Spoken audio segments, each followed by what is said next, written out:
Hey, why are you frozen? There's so many people.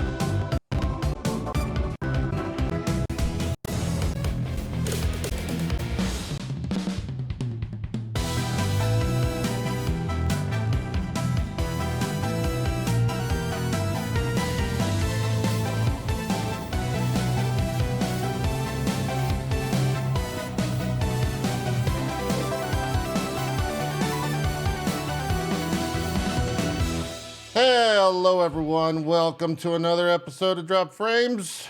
That was completely intended at the start. It was Crowdstrike. They got us. It screwed us over. It's messing. How did it screw us over if it was intended? It's for flair and makes it worse, right? That's why you do it. You just blame everything on Crowdstrike and it ups the views. That's how it goes, right? Yes, that's fair. Yeah. Yes, that's fair. That's correct. That's correct. That's correct. You might notice the incredible vocals coming out from PirateSoftware, aka Thor. Should we call you Thor, or should we call you the Pirate? You can call me Thor. Yeah, no, my real name is Thor. So I was born in a thunderstorm, which is funny. And my parents gave me my middle name of Thor, so I've just been going by like that since I was like 13, I think, just about. Yeah. My brother was actually born in fall, so he got the lame one of Russell, like rustling leaves. Yeah. Oh, it's kind of a pattern there, but I think I lucked out on my side. Yeah, that's kind of. Yeah. My buddy's middle name is Frisbee because his parents smoked a lot of pot. So I mean, I think both of you won a little bit. Damn, that's pretty good though. Yeah, it's pretty good. It's not spelled like rustling leaves, though, right? Tell me it's not. I think it's slightly spelled off. Yeah, no, it's spelled off. Yeah. Oh man. Okay. All right. Well. Anyways, we're gonna do news, but first we need to learn about old PirateSoftware. If you've missed some of his shorts somehow, if you're not a part of the algorithm, then you probably haven't seen old PirateSoftware before. Yes. Can I say something real quick? Go ahead. I do. I'm gonna raise my hand. I first heard about this guy, and I was like, "What kind of a dick is this?"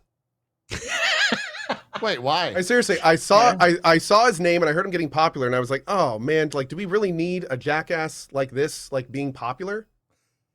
And then I realized it wasn't a verb. Oh, to PirateSoftware. The name. You know what's funny? So for the longest time, like a solid 3 days, I was like, why is this guy like why are all these people encouraging this dude and like wanting us to pirate software? Like this is, and then it was like, oh, he's making a game. It's PirateSoftware. And I was like, I am a idiot. Yeah. It's really funny to me because I'm buddies with Steven Spawn, who's like, he runs Able Gamers. And the first time I met him, I went onto his Twitter and I was like, oh, he streams. I'm going to go hang out in his stream. And I go into his stream and I'm like, hey, what's up? And his mods banned me because of my name. And that's how we ended up meeting. Cause I was like, can you unban me? And they're like, no, you're promoting software piracy. I was like, dude, I'm a partner on Twitch here. You see my icon. Like, come on, man. Yep. They were like, oh. Believe it or not, I can relate to that story. I know, weird, but what? Very funny. Yeah. I was waiting for the story there, Ko. But that. No, I said I can relate to that story. Yeah. No, yeah. I got you. Yeah. Sorry, Thor. Wait, why is Zeke put? Oh, okay. All right. Yeah, I'm the only one left out again. We like physical goofs around these parts. That's true. By the way, Thor, if you ever need to break into it, I've sent you a link. Let me know. You can draw whenever you'd like. I've got it down below. If you ever need to explain anything, I like it. It's right there. Okay, just let me know. Now. Yeah. Okay. You have. Did control. you take a college course on how to draw in paint? I have tried over the course of my life to draw in paint. I am not capable of drawing in paint. So like, how do you do it? I actually use a mouse, as funny as it is. People think that I use like a tablet pen or something like that. It's all done with a mouse. And I learned this back when I was at Blizzard because I would go to meetings and people would not pay attention to the meeting unless I drew little things on the screen to accentuate my points. And then they'd be like, oh, I'm paying attention to everything that you're doing, no matter what it is, because you're drawing something and holding my attention. It worked great in meetings and made them last about 50% of the time they normally would because I wouldn't have to repeat myself. So I just kept doing it. And now I do it on stream. Yeah, it's become a like it. become a thing, I would say, for you. Also, how I got to ask the real question everyone's wondering. How do you not just draw a penis every time that you start drawing? Like, what's the restraint? Do you have like a special mantra? How does that work? So, as a game dev, we actually have a way to do this where we allow the player to draw dicks, so I don't have to, right? So we call this the TTP, or time to penis, which is how fast can a player draw a dick in your game. The moment you give them any creative ability, they're going to draw a dick with it. Like if you play Diablo 4, the fact that you can walk through the snow and like leave a divot in the snow, it's immediately a dick, right? It's just how it works, right? So I let the players do it. I don't have to. It feels so It's called seen. Delegation. You just delegate. It's going. I love that the entire chat Jesus. already understands TTP. You've trained your audience well. They know very well. Yeah, the goblins know. We've all kind of been a part of it. Thor just kind of classified it. Yeah. Put a name to it. Exactly. Which I love. It could be anything. It could be bullet holes in like shooter games. It could be like snow. It could be like, oh God, what was it? World of Warcraft had that one quest where you could leave like black powder behind you when you're like carrying around the barrel. People did the same thing. They're like, I'm going to draw a big dick. Yeah. It's just how it is. That's true. It's true. The TTP. Dude, it is so hilarious watching chat before you even mentioned what the acronym for it was. It just erupted in TTP. And I was like, they all know. Why is everybody saying TTP right now? And you just like, and let me just say, like, you know those Facebook messages, like I'm in this comment and I don't like it? Like you just described my entire like streaming career for 11 years. Like it's all fart jokes and drawings of penises that I label rocket ships, of course, to get around to. Yeah, confirm. Yeah. I've known him a long time. That's 100% accurate. That's accurate. We've been rocket here, ship. It's just been here very well detailed. Yeah. Yes. You mentioned working at Blizzard. What are those veins? Oh, it's just it's the zoom lines. Yeah, it makes it go real fast. All makes sense. Yeah. 10 horsepower. You mentioned working at Blizzard. Let's talk about like your path to becoming a streamer, because I think it's maybe one of the more unique ones on the platform, because you're how would you classify your if you were to pitch someone who you are, how do you do it? What's the pitch? How do you classify yourself? Because you wear many hats. So I've got a lot of stuff that I'm super interested in, but I think the core of the community for me is trying to give people the ability to teach themselves new things, no matter what that is. My Discord's sitting at about 160,000 people, and the way that I've structured it is you choose different roles, and those roles can be things like audio or music or art or programming or game dev or like whatever it is you want to, hacking stuff, whatever, right? And when you select that, it gives you a section of the Discord specifically for that interest group. So people can go there and meet other people that they're interested in the same kind of a subject matter, go and learn a bunch of stuff. I've got resources on there. And my whole thing is I came from the hacking community. Hacking community is all about teaching you for free. It's free open knowledge, right? So I've carried that over into this same thing, which is just like give people the ability to teach themselves, show them that they're allowed to. And I'm finding more often than not, there's an entire generation of people that have access to all of human knowledge on the internet and yet don't realize they're allowed to touch it. Don't realize they're allowed to do this. They keep thinking, I need to reach this unattainable goal before I'm allowed to make video games. I need to reach this thing that's just out of reach before I'm allowed to do art. I'm not an artist. I'm an aspiring artist. Like, and it's bullshit. It's 100% bullshit. If you make D&D campaigns, you are a game developer. If you draw doodles, you are an artist. You don't need to put a label on yourself to diminish your accomplishment. And that's kind of everything that I do on the internet now, is showing people that they can do this and encouraging them to do it and giving them opportunities to do so. Where would you, well, go ahead, Co. I see the out gears of spinning. Do you draw a line between professional and hobby? Professional and hobby, honestly, the only line that I can draw between that is income source. Because something on the side, right? You've got your day job. Your day job is there for money. Your hobby usually is there for some kind of emotional gratification, right? I can go to a day job and I can make money, and then I can use that money to go and fund a hobby of something that gives me that emotional fulfillment that I really need, because you need that in your life. You need income to be stable, and you need emotional fulfillment to be, stable for the mental side of stuff. And having that kind of draw from the cash into that hobby makes sense. But there is a chance in today's world where that hobby eventually makes enough money that you can quit that day job. It doesn't always happen, but it can. And a lot of people I find will be like, I'm going to be a game dev. I'm quitting my job today. I'm like, don't, dude. Like, don't. Keep the day job. Go and fund that hobby. because you don't want to jump into something that's creative like this and then add the pressure on top of it is like, oh shit, how am I going to pay rent? How am I going to buy food? Right. Yeah. And now you're like, oh, I got to get something out there real quick. And it's going to suck now. It's going to suck even worse because you have all this stress and angst and all this bullshit on top of it, basically saying you have to be financially viable for your first thing. You're likely not going to be. And that's okay. The point of it is to play around, have fun, and do a bunch of weird creative stuff to find your voice. And then if you garner an audience and people like it and you start making money off it, then you get to make the choice down the road. And I think that's a much more healthy way of approaching it, if that makes sense. Smart. I like it. I feel like we say a lot about similar things about streaming, like and how to get into streaming and treating it as a it's very a lot of tangents there. Yeah. I like it. Yeah, I think it works exactly the same way for any type of creativity, streaming absolutely included. I have a whole section on streaming in the Discord for specifically that too, and it's the same. You know, like the reason I started streaming in the first place is we started working in a game called Heartbound. We put it up on Kickstarter. It got 385% funded on Kickstarter. Blew up, right? Went way beyond what I thought it was going to do. It got funded in 24 hours. Crazy shit, right? And I was like, okay, there's a lot of devs out there that are running away with the money.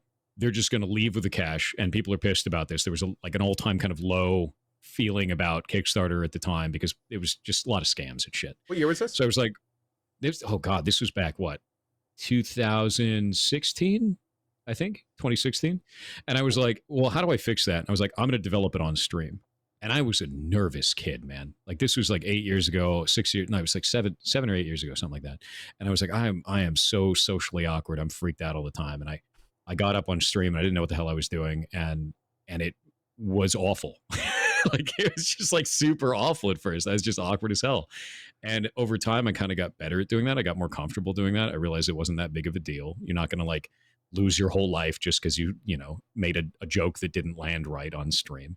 And I built up over time until I could get to a point where I felt good about it. And when that happened, we went finally, after about 7 years of streaming, it went about 400 average viewers. And then YouTube found me and it went to 15,000 overnight.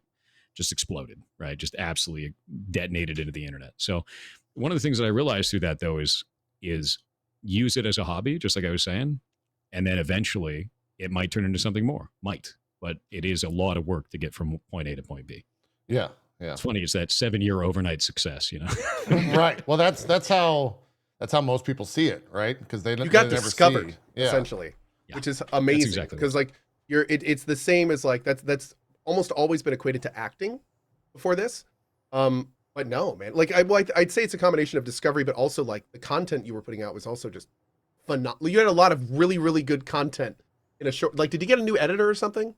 Like what happened to like that one little explosive? Yeah, what was you did really kind of appear overnight? What was the impetus?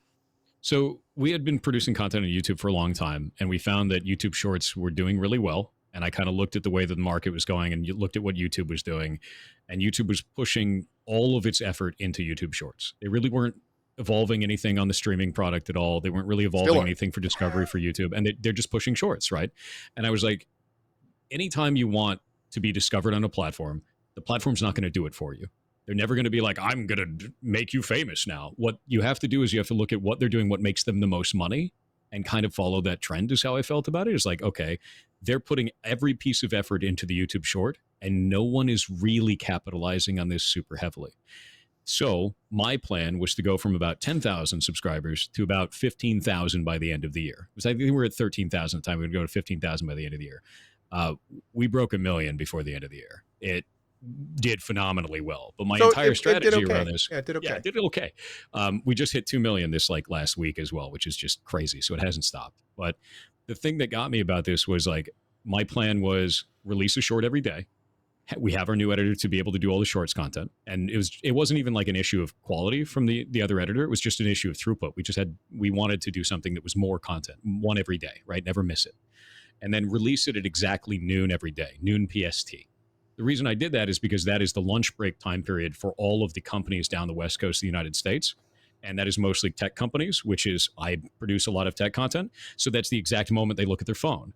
The moment they pull out their phone for lunch is the moment that they can see that. And then my short pops up, and that's right when the algo picks it up. And then they spread it to regional offices. This was the plan. And I was like, maybe we'll get a couple thousand subscribers. There was a lot more than that, and it did it way more fantastic. And now it's everywhere. And now every time I open up YouTube, I see myself like 5 times at the bottom. It's great. Dude, man, Thor, I can't tell you how much I freaking love you, man. Because all analytics. Everything you're saying is exactly what I did for streaming 10 years ago. And I love this. I mean, like, that's why I picked the 8 a.m. That's why I did the positioning. That's why I did all this stuff. And you literally repeated what I did on Twitch on YouTube Shorts. It's like, the same thing I did on my stream, actually. I love this. I streamed from midnight to noon for a long time, and I still stream that time slot. I stream from midnight to noon PST, and the reason why is because there was very little competition inside of the category for software and game development, which is a category that we fought for, by the way. It didn't exist. We yelled at Twitch for almost a year for them to make it, and they finally did. And then in that category, I found a spot where I could be in the Kingmaker slots, which is the top 3 slots in the category. By doing that, and then also by running ads, which Twitch allows you to run ads, it got rid of pre-rolls on the channel. Running ads removed pre-rolls, which increased our followers per hour by 6 to 7 times. Don't tell me that. The channel. It works, dude. I'm currently fighting with turning on hours or ads per hour to get rid of pre-rolls. Just think about it this way, man. How many times have you gone to a channel and you get 8 ads right up front and you're like, I don't want to watch this shit. I've never seen this person before in my life. That's every viewer, dude. It's a TV show. If you tune into a TV show, you've never seen that shit, it's got 8 ads, you're changing the channel. And that's exactly how I felt about it. So I was like, oh, okay, we're going to run ads, and then I need to do it in a way that doesn't suck for the viewer. Because I don't want it to suck for me if I'm watching a channel. So I pause the stream during the ad breaks. So every 30 minutes, we do a 2-minute break. I pause whatever game I'm doing, I pause all the shit that I'm doing. We just do nothing, right? And by setting it up that way, it's more respectful to the viewer's time. They don't feel left out whether they're monetized or not. And I get a little bit of a break for a moment because I'm streaming 12 hours, right? It's a long ass time. Yeah. And then on top of it, it allows us to get more viewers because all those people don't have pre-rolls in the way. So it worked out really nicely. So what I've been trying to do is just find every one of the systems that these platforms has that makes them money. They can also remove a barrier for the viewer, right? That's the whole thing around it. Is just make it the coolest experience for the people who are watching and make sure that the platform is happy and it goes in the direction of their business model. And it works. It works really well. In fact, the ferret rescue that I run, PirateSoftware, it's another channel. That's an entire ferret rescue for exotic animals. We've got 45 ferrets in it, completely run by ad revenue, the whole thing. People don't need to throw bits or subs or anything. They just watch the channel and the ad revenue runs all of it. And we're able to save. Is it a 24/7 channel? Yep, 24/7 channel. Yeah. And we actually do. That is awesome. We're building the largest ferret rescue in the United States. We're actually starting to build that all out now. I just hired on the first full-time employee for it. So like, what does that entail?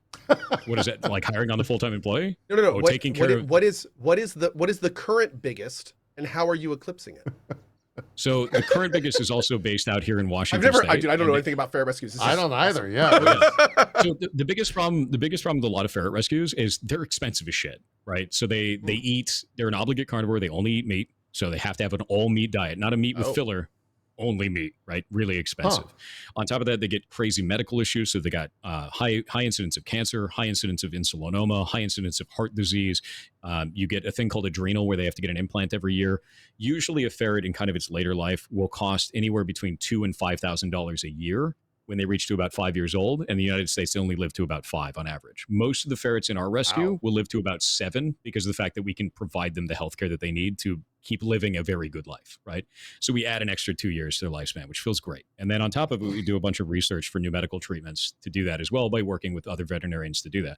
The rescue that's out here, I believe, only has about 150 to 200 ferrets. Our rescue will have 300 when we're at maximum capacity. And I'm designing out the building for it right now. We're going to have 5 different rooms. We'll have cameras in each one of them, so the chat will be able to switch between which room is going on. And we do play times, and we're going to stagger all the play times for them so they can always see like a live group that is doing that, because they sleep 18 hours a day. And then the rest of the time they're out playing and having fun. So we can stagger the play times and then make sure that, you know, the community can always watch them and see whatever they want.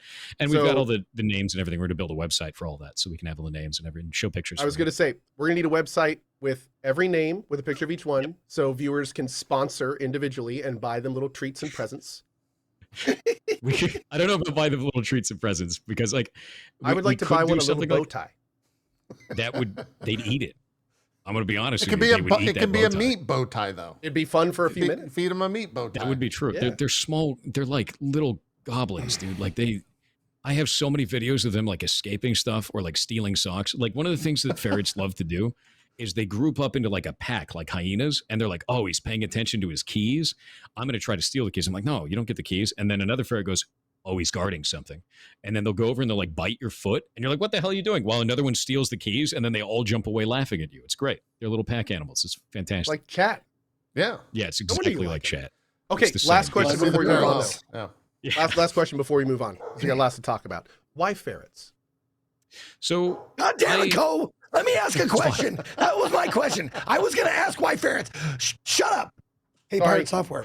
Why ferrets? That's a great question. Oh, why ferrets? Oh, that's Great a really question, good question. Z. I've Great never heard question. that one. Yeah. That's Thank fantastic. you. Thank you. Thank you. Yeah. Yeah. Yeah.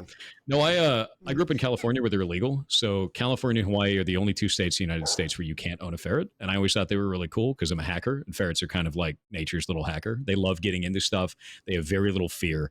They're just they want to go. And I always thought that was really cool. And when I moved up to Washington, I adopted two from University of Washington, which is a laboratory, right? So the males are part of medical testing, and then they are put to death at the end of a year. It's awful, but that is very common for ferrets. And then the females are used in breeding programs and then given away as pets or killed. So the option is you get them or they kill them, right? So that's welcome to laboratory science. It's horrible. But so we took these two ferrets, and one of them was named Loki, one's named Snails. And Snails died at about 4 years. She died of a heart condition. And I was really messed up about this. And I was like, man, like I got my first ferrets, and like one of them died, and it just felt awful. You know, it's a death of one of your family members kind of a thing, because it's your pet, right? And then I realized I was like, no, man, I added 3 years. That was a plus 3 year lifespan. She wouldn't have lived. If I hadn't intervened, she'd already be gone, and she wouldn't have had any of the friends that she had or other ferrets that we had or any of that. That never would have happened. And I was like, what if I do that more? And then it changed from like an idea of I could do this to this is happening. And then chat was like, I want to see the ferrets. And I was like, okay, we're putting the ferrets on stream. And then we did it on stream, and it became an affiliate channel really fast. And then the ad revenue poured in. And I was like, that pays for all of the ferrets. Like, what the hell is going on? And then Twitch demonetized us. Which is like, what the hell's going on? So Twitch has what did you do wrong? Flags. Yeah. No, Twitch has anti-fraud flags, and they thought that I was like ad botting, because they were like, where is this channel that just came from nowhere, has a shitload of viewers, and is just pumping ad revenue? Like, what's going on? Yeah. And they actually... That's basically the crypto scam channels these days. That's what they're doing. Yeah. That's exactly what it is. So I talked to Mike Minton, who's the head of monetization, and he went and looked into it because the support wasn't helping at the time, because they brick wall when you're like a fraud person. And they looked into it, and they're like, oh, we don't have any checks in place for if your main account is a partnered account. So now they check for that first. They're like, oh, are you bringing like viewership over from your primary account? And this won't happen for anyone else again, which is really, so we fixed the problem, which is cool. But like, that is kind of how all of this started. Yeah. Yeah. Nice. Very cool. Very cool. That's Mike's awesome. Yeah. Yeah. Mike is great. We've Mike Minton had him on the show. We've had him on the show. Good guy. Yep. Yeah. Good guy. He's super good. Yeah. You mentioned earlier, I kind of hate this term, and I guess maybe it's because of the movie, and it doesn't mean, I think, what it used to anymore in a lot of ways, but you're a hacker. Like that's where you like kind of started. An actual hacker. Like not like I'm a hacker type. No, you're an actual not a hacker. Kitty. You've won like an actual hacker. Yeah. My last job was hacking power plants for the federal government. I worked for the United States Department of Energy. Big nerd. So is that like, one, how did that start? And two, like, where did that go? Like what you've done a lot, I know, in the hacking world. And so I'm kind of curious, like all those things that you've done. Yeah. So it started with a misspent youth. I was kind of a dumbass as a kid. You know? As most, didn't really have any barriers. Knew a little bit too much about computers. You know, that's the basic shit there. Yeah. And then I kind of suppressed that for a while, and I was like, well, I'm just going to do stuff on my own and keep learning some stuff. And I got into the workforce. And then when I was at Blizzard, I found some vulnerabilities with some of the websites while I was in quality assurance, right? And I took this to BattleNet, which, as BattleNet at the time was controlling all of web. I don't know if they split off. What year BattleNet was this? Early 2000? I don't remember. It had to be, no, because it was probably 2017. Somewhere in there, 2018. Because I went back to Blizzard in 2016, I think it was. Oh, no, wait, no, I left Blizzard in 2016. I went back to Blizzard in 2009. That's what it was. So I went back to Blizzard in 2009. I think it was probably 2013, 2014. Now that I think about it, I think it was sometime in there. And then I basically took all this stuff to Battle.net and I was like, yo, there's all these vulnerabilities. This is really bad. And the head of Battle.net at the time was Ali Vitani. And he was like, this is really awesome. Thank you for bringing this to me. And I kept doing that for like months. And then I had a buddy in there, Brett, and we were both just hammering the shit out of Blizzard's websites and just finding tons of vulns because they didn't have a security team. So eventually I wrote this 13-page document. I brought it to Ali Vitani. I was like, hey, you should make this team. This is the application security team. It's specifically for security for Blizzard's websites. And he said, thank you for this. I could have gotten fired right there. There's like a whole culture of like, don't break ranks. You know, it's like a really dangerous thing. Like, don't do it. It was very military kind of culture. And 2 weeks later, he contacted me in the middle of a task and he goes, hey, you should really check out this job. And I was like, what are you talking about? I have to do this task right now. He's like, no, you should really check this out. And it was my job, the one that I built the team for. And I applied to be a lead, got the position, and then built my team on that. And I was the lead of application security for Blizzard. And then we went to Defcon. Because of that, the business actually paid for us to go to Defcon, which is a hacking convention. Yeah. And at Defcon 22, I didn't win. I went there and I competed in a cryptographic challenge and I lost, but we learned so much. And then I went back home and I made a bunch of crypto puzzles, which are not cryptocurrency. It's ciphers and cryptography, right? So like steganography and all that kind of cool shit. Learned a ton about this. Went back home, hammered it for a whole year, and then went back to Defcon the next year and won. And when I got my first black badge, it was like, hey, that's kind of cool, man. Like, because it's like the gold in the Hacker Olympics, right? And they're like, hey, that's pretty neat. And then I went and did it again the next year. And then people were like, wait a minute. And then the next year, the crypto challenge wasn't on. It was telefreaking, which is phone hacking. And then I won that. And then the government was like, do you want a job? And I was like, yeah.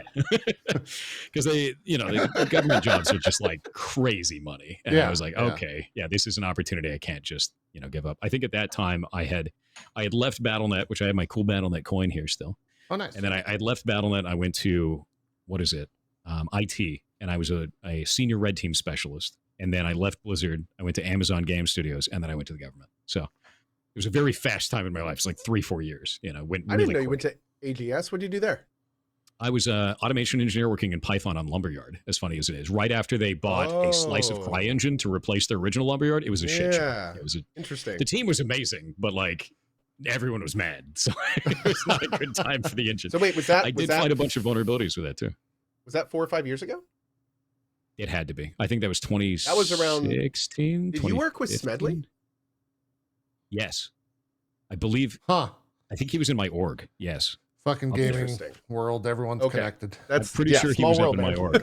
Yeah. Small world. Yeah. Yeah, that's interesting. Some of those problems you mentioned I'd heard before. Dude, it was a mess. It was really bad, but like the funny part is they took a slice of CryEngine, which was weird, and they replaced all of the team's work where they were making a custom engine originally. And they just took this slice of CryEngine. They're like, you're working off this now. And everyone was like, buh. And that was a weird time to join a team, man. I bet. Yeah. So working AGS was great though. Yeah. Working for the government, is that the type of like you're on call 24 hours a day? If you get a call, you got to go. Okay. Yes. So my obligation was to work on site 10 weeks a year, and the rest of the year I was fully on call to do whatever. And that was drop of a hat. You were leaving on a plane tomorrow to fly to some state to test a thing, right? And my general wheelhouse control is physical access control systems, so breaking and entering, Wi-Fi related vulnerabilities, web related vulnerabilities, and social engineering. So those were my primaries when we were on those tasks. And they just fly us to a site, hack the site, write a report, go home, right? And I had to wear a suit the whole time, and they made me cut my hair, which was weird. You hacked in a suit? Wait, suit and tie. That's very Hollywood, dude. That is. Shit was weird, That dude. is super Hollywood. Weird. I kind of like that though, that they made you wear a suit. That's They made me wear a suit, and they lied to me too. They told me I had to cut my hair, and I was like, why do I have to cut my hair? And my boss lied to me. He goes, oh, because you'll be around turbines, and your hair could get stuck in it. And I was like, I don't know shit. Maybe that's true. He's full of shit. I never saw a turbine in the whole damn time I was there, man. It's a complete lie. It's just Can you imagine shit. working at one of these power plants and you see a dude walk in a suit with did he have a briefcase? No, I didn't have a briefcase. I had a laptop. Just a laptop. So a dude walks in with a laptop and a suit, and you lean over to, who's that guy? Oh, that's the hacker from the government. Yeah, that's the hacker. It's even worse because we go in like 3 to 4 man teams, man. So like we've got a team of dudes you had a looking fleet. like you had this. like a team of dudes in suits, wasn't just holding me. laptops, Yeah, walking into exactly. restricted areas. Okay. The best part man. about this too is like going through airports, right? Because you I get love it. like all the government pass check stuff, and I've got my government issued ID and shit. And you'd go up there and they'd be like, they look at me and they look at my ID and they go, "Thank you for your service." And I'm like, what service, man? Like it was such a weird thing, and it makes me laugh to this day. The "thank you for your service," I'll never forget that. It's like I never felt like I should deserve that kind of treatment at all. I'm just gonna go do a job. How do you respond to that? Thanks, but didn't serve you. But I appreciate it. Like, there was no servicing going on thanks. here. You know, like very cool. You know, it's very funny shit. I love it, dude. Oh man, yeah. And then you get to respond, "Oh, I'm a hacker," and then that phrase just means nothing. Oh, I just don't tell them anything. Professional Yeah, don't tell hacker. them. I'm a Yeah, professional hacker. Yeah, Professional hacker. That's how you disappear at the plane. Like I don't want anyone to know who I am. I ain't doing nothing. I got a laptop and I'm good, man. That's true. When it comes I like to how somebody just said this to my cat. when they said thank you for your service, did you ever accidentally say you too? I did, actually. That is true. I did do that once, and I happens to turned everyone. beet red, and I felt like shit, and they stared at me, and I stared at them, and it was grim, dude. So yeah, that happens to did everyone. happen. Yeah. Yep. I love it. Yeah. I love it. Talking about some of your DEF CON experiences, if you can. I don't know. Sure. I've had friends that have gone, and I know kind of how Vegas turns into a different city in a lot of ways during that convention. And I've been told don't scan random things in Vegas during DEF CON and like all that type of stuff. Dude, I'm going to be real with you. You shouldn't do that anyway. Like, Sure. Yes. But especially during DEF CON. What is like your craziest DEF CON experience, I guess, if you could share? So DEF CON 24, I had just won DEF CON 23. So I was on my team at the time, which is Council of 9. And I was like, hey, I'm going to be the social engineer this year. I don't want to like crack crypto the whole time because I was the big cannon at the back just solving puzzles, right? The first year. It's like this year I want to be comms and I want to be a social engineer because I kind of want to flex that direction. So I got the key to Lost's room, which is Lost is the puzzle master for that. And he trusted me to have the key to keep the room open because I don't sleep, right? I stay up the whole time and I just blitz all of DEF CON. I go 72 hours straight, no sleep. And so I'm the master of the room. I got the key, which gives me a little bit of an edge on that where I'm like, hey, I got the power in my hand. I'm a trusted individual, right? So I was like, okay, we're going to lean into this a little bit. And I said, hey, this year I'm not competing. I let everyone know I'm not competing this year. I'm here to keep the room open. If you have any questions, because Lost isn't going to be here the whole time, you can come and ask me. And I became this focal point for information for newer teams. And I would give them little hints if they were behind us. And if they're ahead of us, I'd give them a little bit shittier hints. And then I'd collect that information. I sent it back to my team. So the whole time, nobody knew I was competing. They actually didn't know I was competing until I was accepting the award on stage at the end. It was Nice. Immediately, the shock and anger was enormous. Like it was rough, dude. Like it was bad. The next year, people had signs that like "Don't trust this man" and shit. It was just very funny. Yeah, that's how that goes. Trust You know, this man. social engineer time. It was good. It's you It in was a really suit. good. Actually. I wasn't wearing a suit, thankfully. Wow. But no, I think that year I was wearing a pizza shirt. Yeah, but no, it was good. man. I It was gotta good ask, shit. like even though there was, deviousness and subterfuge and all that kind of shit, that helped you get the victory. Was it like you said there was a lot of anger, heat, or whatever from other people, but was it like a Yeah. fight, like Yes. well done, Well, like that? It was a lot of you're a piece of shit, but I respect it. It was that. Yeah, It was okay, that kind of that's the camaraderie kind of thing. And for the teams that did not complete or got farther because I gave them the hints, there was a lot of respect there too, because they're like, we wouldn't have even learned anything if you didn't give us hints like that. Because I did try to help the newer teams. Because like that's one of the things that was really nice for us going there the first time is like finding out so much cool information. And there was a lot of community there of like, don't tell anyone anything. And I was like, we can break that a little bit and still win and do it in a way that's like clever and funny, right? And that's kind of what hacking is all about, is finding an interesting solution to a difficult problem, and just don't be a dick along the way. Like there's no reason for it, Well, and also on top of that, Zeke, social engineering is one of the biggest and like most used ways of hacking. So like in kind of in a lot of ways, Thor was kind of like playing by the rules by doing that. Well, 100% playing by the rules. Yeah, that is totally Like allowable. Yeah, totally allowable. Yeah. Yeah, that makes a lot of sense. For those of you, like I have a base knowledge of what I think social engineering is, but can you like just give me the synopsis? Sure. Let's say that you are working at a customer service department. I've got right? the whiteboard here. So let's say that you attention. Yeah, let's say that you work in customer support, right? And Okay. I call in and I'm trying to tell you, hey, my World of Warcraft account has been compromised. I need your help. I give you a very difficult task, something that takes a long time to fix. So we're going to be talking on the phone for anywhere from 15 to 45 minutes, somewhere in there. So we give myself something that is a long time to get through. And while I'm talking to you, we're trying to make small talk, right? Because you don't put me on hold. And while we're talking about this, I say, hey, you're out in the X office, right?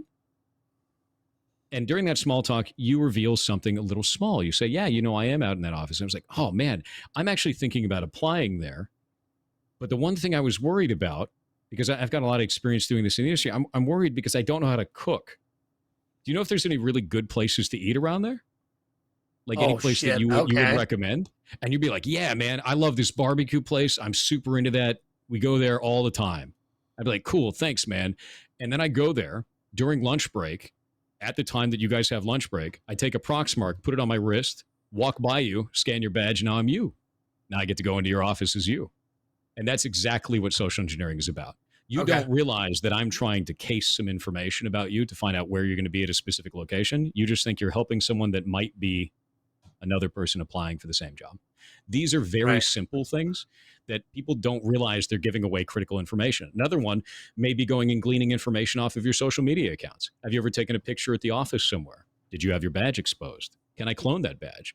One of the ways we got into BlizzCon one year as a team was we went onto BlizzCon's website. We actually took the badge that they had up there on the website, printed it out, and just walked in the front door with it. I remember and that was it. I remember when people started doing that. Yeah. Yep. They started doing that, and we ended up doing it first, which is really funny. And we're like, hey, this is a problem. They're like, oh, no.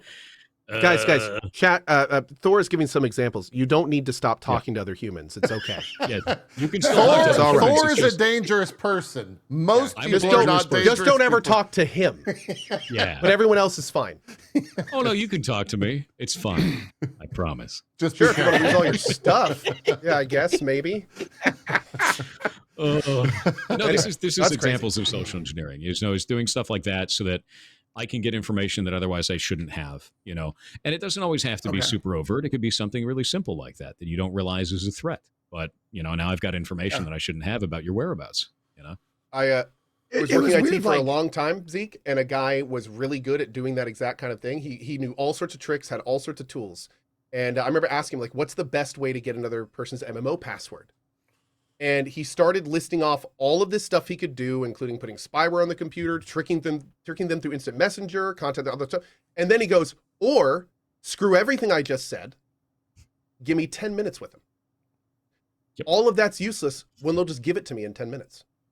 Yep. And that's the social engineering. It's like it can bypass all the hard stuff. Yeah.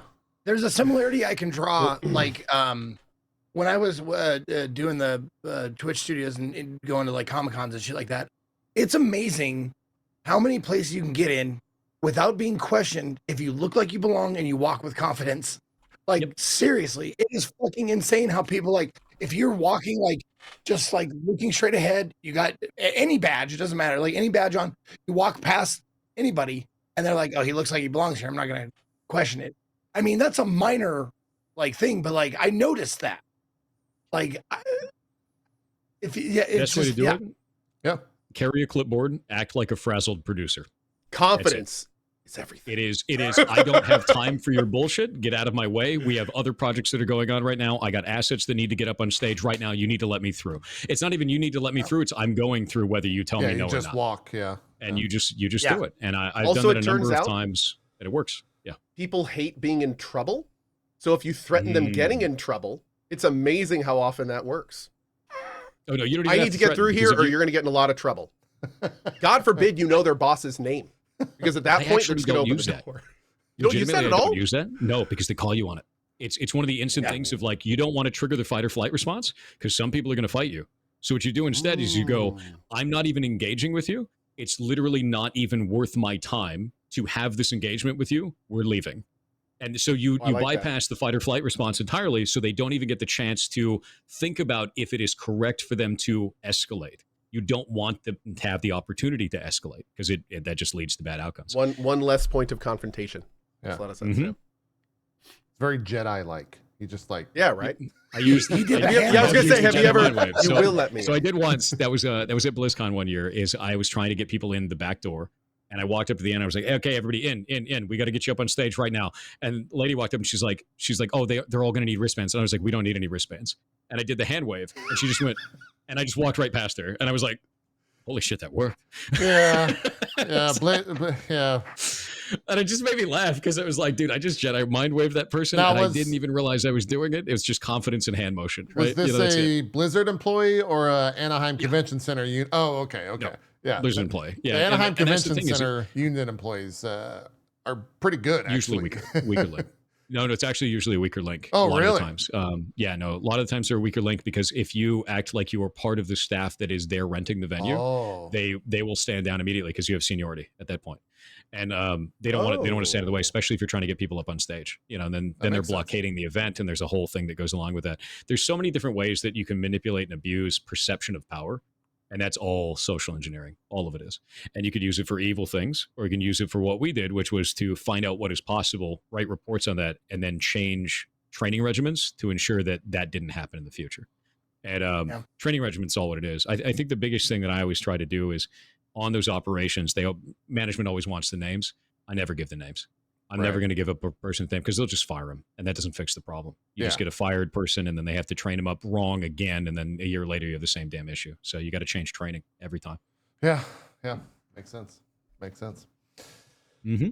Anyways, that's so. I once went to a convenience store, and I stood in front of the door and opened it with my hand. It was a similar feeling. You're on the path. You're almost there, dude. Good job, man. Zeke, I've got the drawing board. If you would like to tell us how that. Oh, there you go. No, if you think I'm not understanding that, you should see me draw. Like if you think that my jokes are bad, you watch my art. Okay, all right. We'll keep that in mind. So Blizzard, you were there. How many years were you working at Blizzard? I think you said. So I started there in 2004. Okay. I was an intern for 6 months. I sucked. So I left. I went freelance for 5 years, came back in 2009 and stayed there till 2016. And then I left, went to Amazon, and then government after that. Now I do all this. Yeah. So that you were mostly kind of working on like systems behind the scenes in terms of connecting everything, not necessarily one particular like game, right? Is the way I understood it. When I first started, I was QA. So for the first 4 years, I was quality assurance, and I was testing everything. And I tested StarCraft, Wings of Liberty. We did 2 years straight of overtime on that. It was a shit show. And then after that, I did Diablo 3 for console. I worked on World of Warcraft, Wrath of Lich King for China. What else? Overwatch. And then we started getting into the security area. And then it was like away from games for a little while when I was in Battle.net because we were all website stuff, and I was doing the website stuff globally. And then back on Red Team, and the Red Team was like hitting games really hard. Like as much security stuff as we could. And then like that was reverse engineering to go and find ways to detect bots. And like I banned over 1 million accounts during my year doing that, which was awesome. Damn. I felt pretty damn good. And we used to have pizza parties. Every time we would do that, we'd go to Encore and we print out all the crying messages of people being like, I only cheated one time and they banned my 10-year-old World of Warcraft account. And I was like, delicious tears. Yeah, and we print them out, we put them on the wall. It's great. Wait, hold on. Every time I have a... Shit was awesome. Loved Thor, it. you might have banned me. Good. You probably deserved it. Did you deal with gliding at all, with glider? Is that... Oh yeah. Oh hell yeah. Okay, hold on. I got a very You ran it, didn't you? Well, yeah, of course I fucking did. But here's the specific thing that I have a question for. There was a patch, and I forget what season it was. I'm trying to think. It might have been before your time. I'm not sure. Basically, there was a patch where It was right before a big season start, but it was a mini patch that came out where it was just patching AV, and you guys put new trinkets. Blizzard put new trinkets in the game, right? And the trinkets being patched in the game also updated Warden. And it was solely to catch people that were botting, from my understanding. If I told you, then you'd know. Do you want to know something really funny about Warden? Yeah, what's that? It's one guy. Really? All of Warden is one man. Yeah, all of Warden is one man. It's one of the funny things because we used to do a lot of the cheat detection at that time was done by hand using OllyDBG to find the fingerprint for the bots. And then it's all reverse engineering and assembly. Yeah. Take that, send it over to the guy who's running Warden, and then they just inject it, and we'd be like, I wonder how many it caught. We run it for a month, and then come back and be like, wow, that's like 100,000 people banned. Yeah, well, I mean, those forums were super active for Glider, and it was, none of it was like hard to access. So it totally makes sense that every couple of months there was a massive ban. And it caused one of the things that really got me about this is, are you guys aware of what in process versus out of process is for cheats? I am not. Back to the board. Obviously, I am. Back to the board. Zeke's very skilled in all of this. But hey, real quick, Pirate, before you continue, Zeke, what is it, real quick? You know what? It's so elementary. I don't even need to get into it. Oh, come on. I have no fucking clue what you're talking about. Don't worry. By the end of this, you'll see a couple of boxes, and you might have a little bit of a clue, just a small amount. There we go. Okay. Okay, so the idea behind in process versus out of process, you have to think of your computer as a box, and you think about the memory in your computer kind of as this amount of the box is filled, right?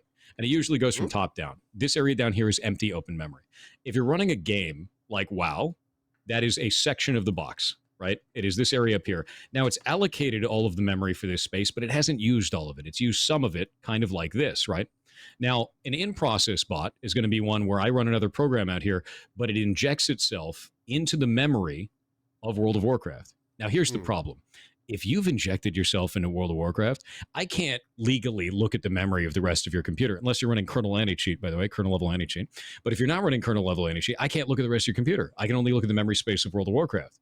But now, because you injected into here, you're standing naked in my kitchen, and I can see you.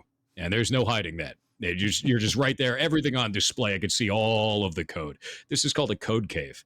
Once I get that, dude, you're done. It's over, right? That's how we ban people, number one. Now, if it's out of process, it's not going to be injecting like this. So how do you catch them? You have to get them through what is called heuristics, because then you have a program like WoW that's running here. And then you have another program over here that's running outside. There's no connection between these two. So you have to catch them on something that's really stupid. One of the ways that we caught like a bunch of dudes in Diablo 3, there was a bot a long time ago that was going into rifts, running the rift, and then it would pick up all the items and then go back to town and then delete those items, right? And it would just keep doing this over and over again while people were asleep at night. And then they go run the greater rifts manually themselves. This was fully out of process. It didn't have that little piece of code on the inside of the client, so I couldn't see it. It was invisible to us. So we had to find some way to catch them that a player couldn't do. Not something that is unlikely. You can't ban a dude for playing a game 72 hours straight. People do that shit, right? You can't ban them for being unreasonably fast. You just ban Shroud, right? Like we can't, it doesn't make sense at that point. You just ban players. We should ban Shroud. You should definitely ban Shroud. For the memes, a little bit, yes. Yeah, it does make good content, that's true. No one should be that good at games. So it's true. He's really goddamn good. So with that in mind, how do you catch this? In Diablo 3, the menus were actually off screen, and then they would slide on screen when you would open up the menus. It was caching these in memory off screen. So you want to have them in memory, but not visible, so that when they slide on screen, they don't pop into existence. You ever see a UI just pop in and it looks kind of weird, or a character pop in, and it's because it's loading for that fraction of a second. You don't want that. You want it to seamlessly, nicely transition onto the screen. So that UI had a button on it. The bot didn't know that this was off screen at the time and just looked up the XY location for that and sent a click through and clicked the button before it was on screen. We banned like 60,000 people from that detection alone. When that detection went through, I was in the top guild in the world in Diablo 3 because I was competitively playing. I signed back in. There were only 2 people left in our 100-man guild. Oh, man. It was just me and one other guy. That sounds about right. Everyone was banned. Yeah. Everyone. Wow. That was the first time I banned my guild leader. It was hilarious. So yeah, that's a good example of doing heuristic detection. The first time? Yeah, he was a local buddy of mine. I got him a tour at Blizzard. And while we were doing a tour of Blizzard, I took him by the risk department and I asked Wheeler, who worked in risk at the time, I was like, hey man, can I show him around risk? And he goes, no. And then I was like, okay. And then he comes back to the door and he goes, is he still out there? And I was like, yeah. He goes, come in here real quick. And it was like 2 minutes later, because he's like, wait here a second. He comes back in and he goes, we banned him. And I was like, what are you talking about? He goes, he's botting right now. Because they've been keeping tabs on him because he's been running all the top guilds and they've just been cheating for years. And I was like, you son of a bitch. So I go back out there and I was like, dude, were you botting while you were getting a tour? And he goes, oh man. Oh shit. So he that just gave it up. Amazing. He's like, yeah, you got me. Oh, So that is stupid, amazing. That's made me laugh so hard. That shit was hilarious to me. I was like, you idiot. Unbelievable. Unbelievable. So let me ask you, is this something that like causes an end, like a rift or an end to a friendship, or is it just like, you idiot, don't do that anymore? No, we're still buddies. There was no rift to the friendship there. We hung out and played games for a long time after that, but it was just one of those things. It's like, remember when I got you banned twice? Okay. Like that was it, you know? Yeah. It's very funny shit. That sounds about right. God, I want to just poke holes that activate neurons in your brain to tell us more about different bands and things that you try to hack your pirate. Be careful. No, not at all. Can I ask like a general question? Let's hear it. Yeah. I just want to ask a general question. Like someone like you, and others. Like I don't want to like say there's a lot of other people like you, but like any person who's in the same kind of headspace or the same kind of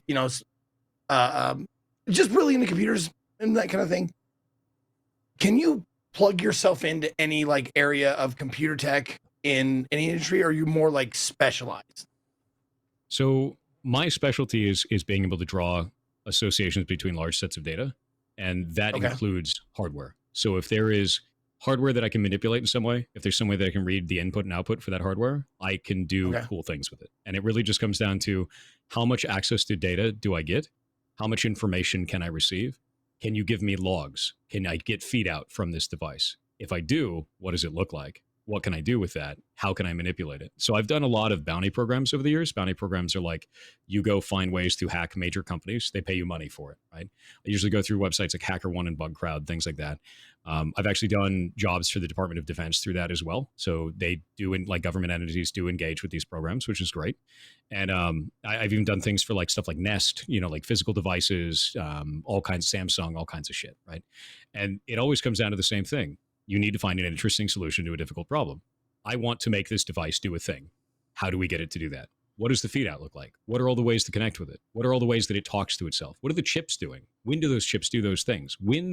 If it's using encryption, when does it decrypt that? Where are the keys stored? Like all of the little pieces. And it's the best way that I can put it, it's 99% research, 0.9% writing reports, and 0.1% actually hacking the damn thing.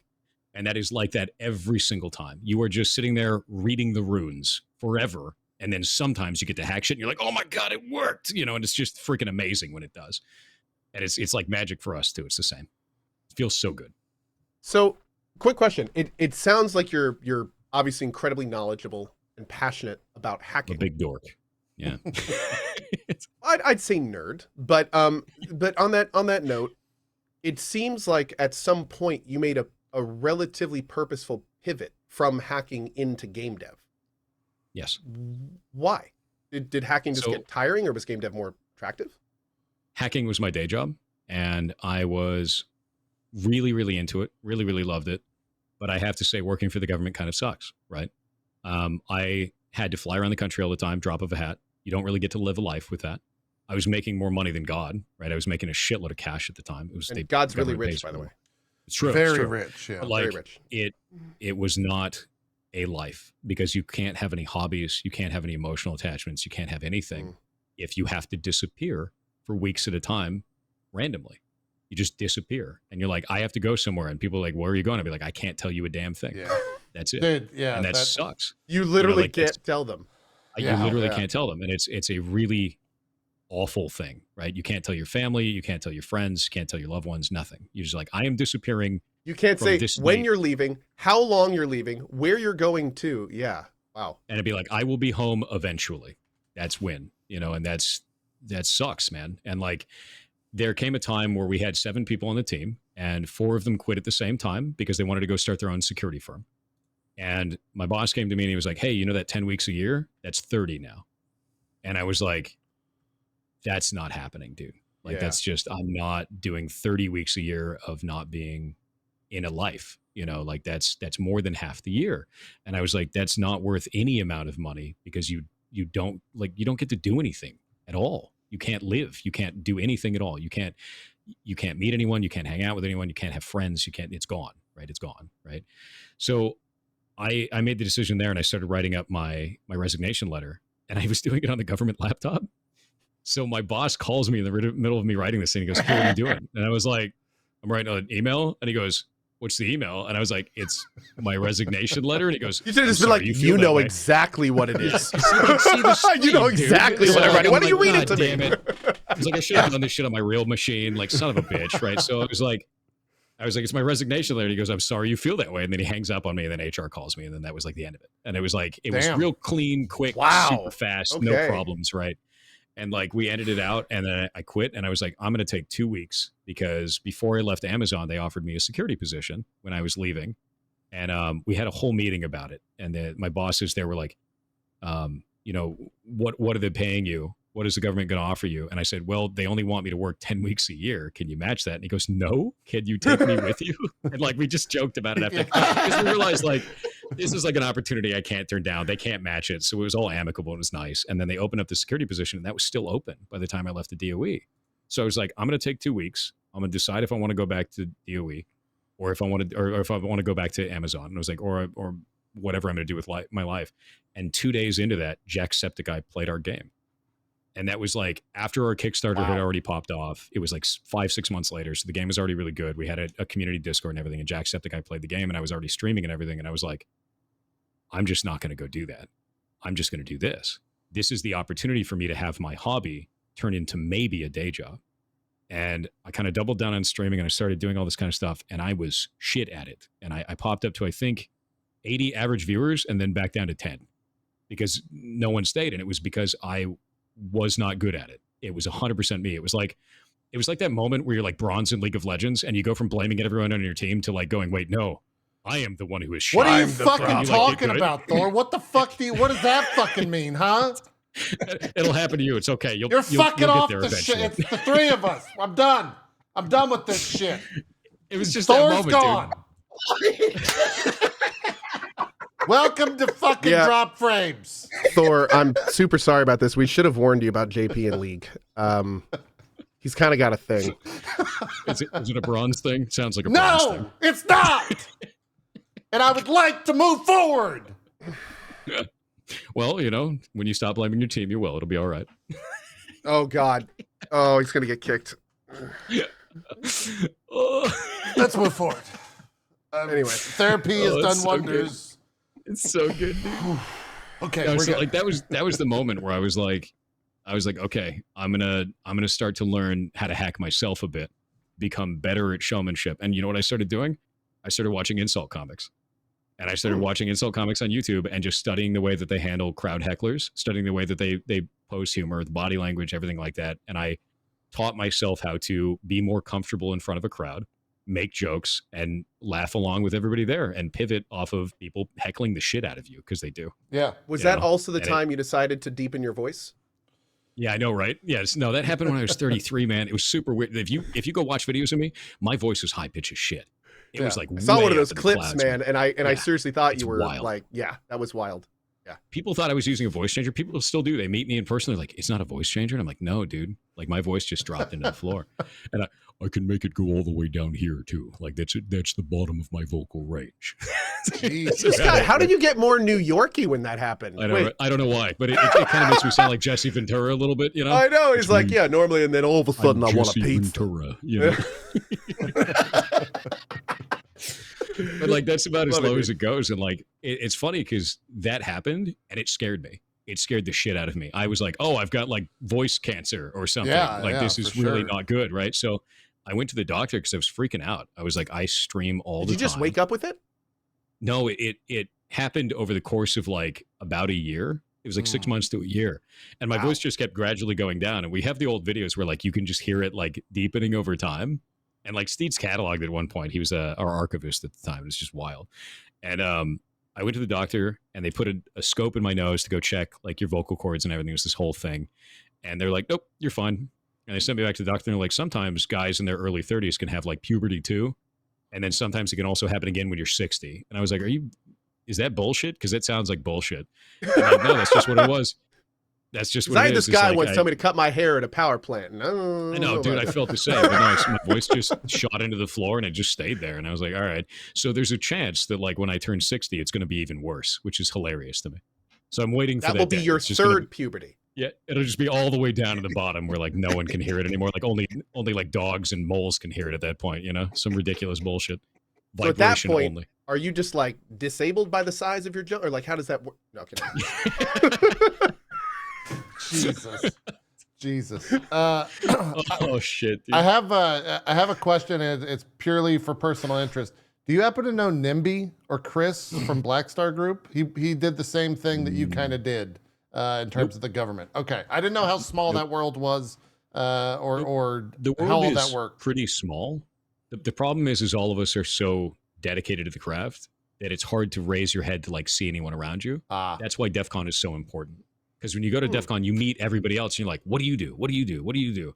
And you just meet people that are just insane at whatever the narrow field that they have is. Like I met this woman there a while back, and there's this thing called LineCon. You go to Defcon and you stand in line to get your badge. Black badge people can just skip the line. We don't. We just sit in line because you meet the coolest goddamn people, dude.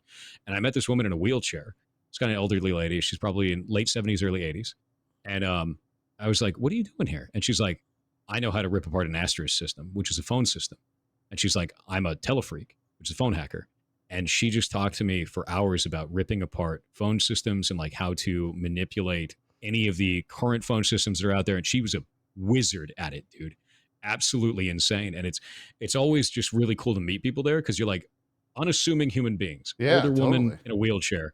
And she's a vicious hacker, dude. Like really goddamn good in that one narrow field. It's just awesome. Cool people. Always cool people. Let me ask you this, because I was making jokes about like the putting phones up to random signs and stuff like that around DEF CON. How much can like the average person gain / have fun / do anything in a place like DEF CON?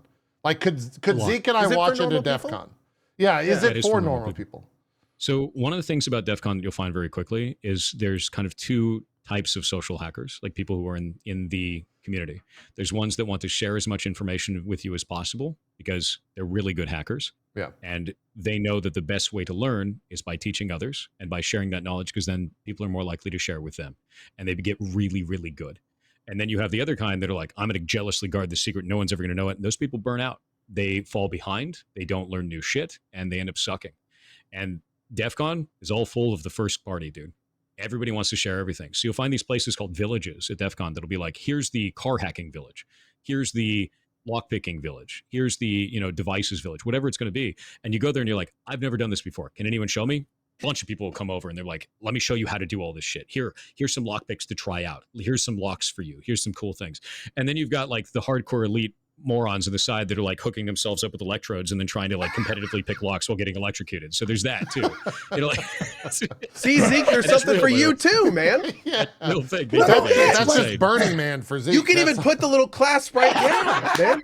Yeah, they're monsters, dude. It's just super fun. But like that's kind of the whole spectrum there is like they will always want to help a beginner. Also, kids can go to it too. They have this whole program called Roots, which is for children. Oh, I didn't know that. That's you go awesome. Drop your kid off there. They teach the kid a whole bunch of cool shit. It's under like a protected environment kind of a thing.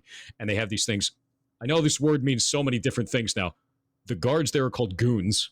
Which is God. They should rename that. I think they should get a new name, Thor. I know. Maybe just retire that. How about maybe anything but goons? Yeah, like, maybe any other word in the English language besides that. It's that. interesting because in Australia, a goon bag is a bag from a boxed wine box. And in the United States, you say that someone's going to slap you in the mouth, right? Yeah. Like it's just like, it's very different cultures, right? True. A little bit different. Yeah. Dude, I feel like Captain America just now. When you said goon bag, I was like, I know that reference. I know what about the old movie The Goonies? What are we going to do with that shit? Right? Yeah, true. It's problematic. It's problematic. We can't have it anymore. We're gonna have to rename the kids, man. The kids are ruining everything. So anyway, the guards are terrifying, right? They're vicious and they're very, very good hackers. That's the other thing too. So they know all the bullshit, they know all the things people try, and they will rip you apart. I turned in a guy to the FBI when I was at Defcon 24, I think it was, and yeah, he got wrecked. That was 100% the case. So it was really bad. He walked into the room at the loss room. That was the year that I had the key, and he walked to the room and he's like, "I need to put this device plugged into the wall under there." And I was like, "You ain't doing that shit, man." And he goes, "Lost set, I couldn't." I was like, "All right, fine. Go plug it in." And he plugged it in, put it under the couch. The moment he left the room, I unplugged it, pulled it apart. And it was, you ever heard of a Stingray? You know what that is? Oh, yeah, dude. The little do-it-yourself things. The little do-it-yourself thing that acts as a cell phone tower. So this guy tried to set one of these up in an environment with tens of thousands of people on a little thing about this big. These are federal offenses. It is a felony to operate one. And the reason why is because if a lot of phones try to connect to it and it doesn't work, it will cut off emergency services. You can't call 911 because all the phones are trying to connect to it and that shit can't handle the throughput and it dies, which is exactly what was happening. Turns out he tried to do this at DEFCON? In front of me. Yeah, it was great. Really smart. Yeah, he had done this in a number of locations. The other two devices that he had put out had actually been out and deployed, which was a security risk. Jesus. I took the device immediately, dumped all the information off of it. I actually looked at it. It had 4 screws on one side and 3 on the other side. So I knew which side was the access point that he was accessing because he had dropped a screw, which was thankful because things like this could be trapped. You know, there's all kinds of crazy shit that people can do. Opened it up on the other side, took out the SIM card that was in it, took out the memory card that was in that, popped the memory card into my machine to go look at the logs the guy had through it. And I was like, oh, this is really bad. Took all that, took it to the FBI contact, sat in a room for like 4 hours. They found the guy. He revealed where the other devices were. They arrested him. That was the end of it. And I think they gave me a challenge coin for that. I think I got an FBI challenge coin for that one. But like, this is the kind of shit that, yes, there are bad actors there. Totally, yes, yeah. there are. But there's a lot more good actors, and we know just the same shit. And we will catch them. Out of curiosity, was he skimming information off the phones? Like you pulled up that card and it was just like a whole bunch of private personal stuff? I believe in that case, he was trying to target specific staff members. There was like a beef that he had. Yeah. It was like a targeted thing, and he was trying to go after just them. Yeah, and he was throwing that for it, which is just gross, you know. But like, dude got owned. Don't do that shit. And at DEFCON, like he must have been desperate. Yeah, that's why I guess did that. Basic thing you think about with and the biggest thing you think about with this is like they only have to make a mistake once, and there's a lot of us, man, and we all know the same shit, and it always comes back to the same thing, which is you're clever, but you're not clever enough, and it's just not worth it. It's not worth it to do it. That's a felony. That's a really bad felony too. That's a rough one. You know, that guy's probably in jail for. Let's go to federal prison shit. Yeah. Yeah. So not the smartest move. It's that kind of stuff that like when you talk about going to DEFCON would be absolutely fascinating to me. Oh yeah, do it. But like, yeah, I'd be scared. I'd be like, I feel like I'd need to walk in with just a loincloth on and no forms of electronic anything on me, and just like be like. Okay, I don't have a phone or a laptop, so I can't get hacked while I'm here. So I'm just gonna walk around. Yeah. So is everyone cool with that? The only thing you have to do is not log into your sensitive accounts while you're at the convention. Right. Don't log into your bank account. Don't log into your Facebook. Don't have those on auto login. Just turn that shit off. Right. There's no reason for it. Put your phone in airplane mode and walk around, and that's it. You know, and that's outside of that, you're pretty much good to go, man. The only thing you have to look out for outside of that is pickpockets, but that's the thing that you have to deal with anyway. So, wear a fanny pack, put it on the front of your person because it's harder for somebody to pickpocket that kind of shit. And make sure that you know exactly where that is on you and what it feels like weight-wise.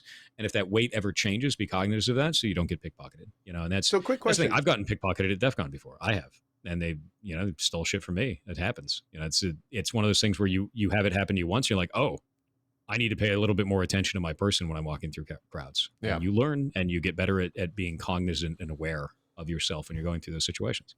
If you were doing a challenge against another team, that kind of thing. Yeah. Is it kosher to pickpocket each other? I would never do that personally. I think that theft of property steps over a line. I think you revealing something you're not supposed to, data-wise, that's on you, bud. But stealing property is a bit much. I will say that we have hidden things before, but they weren't things owned by anyone.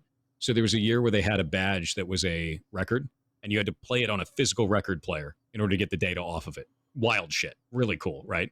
So everyone's wearing records around their neck, right? Insane stuff. So we go to the local store, I think it was a Walmart, and we found a record player that would output the USB so we could pull the data off of it. And we bought the record player, and then we took all the other record players and we put them down another aisle, and we like hid them behind some like stuff. It's like no one else will buy these. Like, oh, that's Wow. so like that's like the limit of like don't let anyone win, you know, like because it's a competition, man. Like you're doing that, and they'd be like, oh yeah, it said we have some stock here. Where are they? It's like behind some pillows or some shit. Yeah. So stupid. Dude, you got me like in the mode. Like I'm thinking like, oh, what's a better way to do that? I want to put all these record players on layaway. So they put them in the back.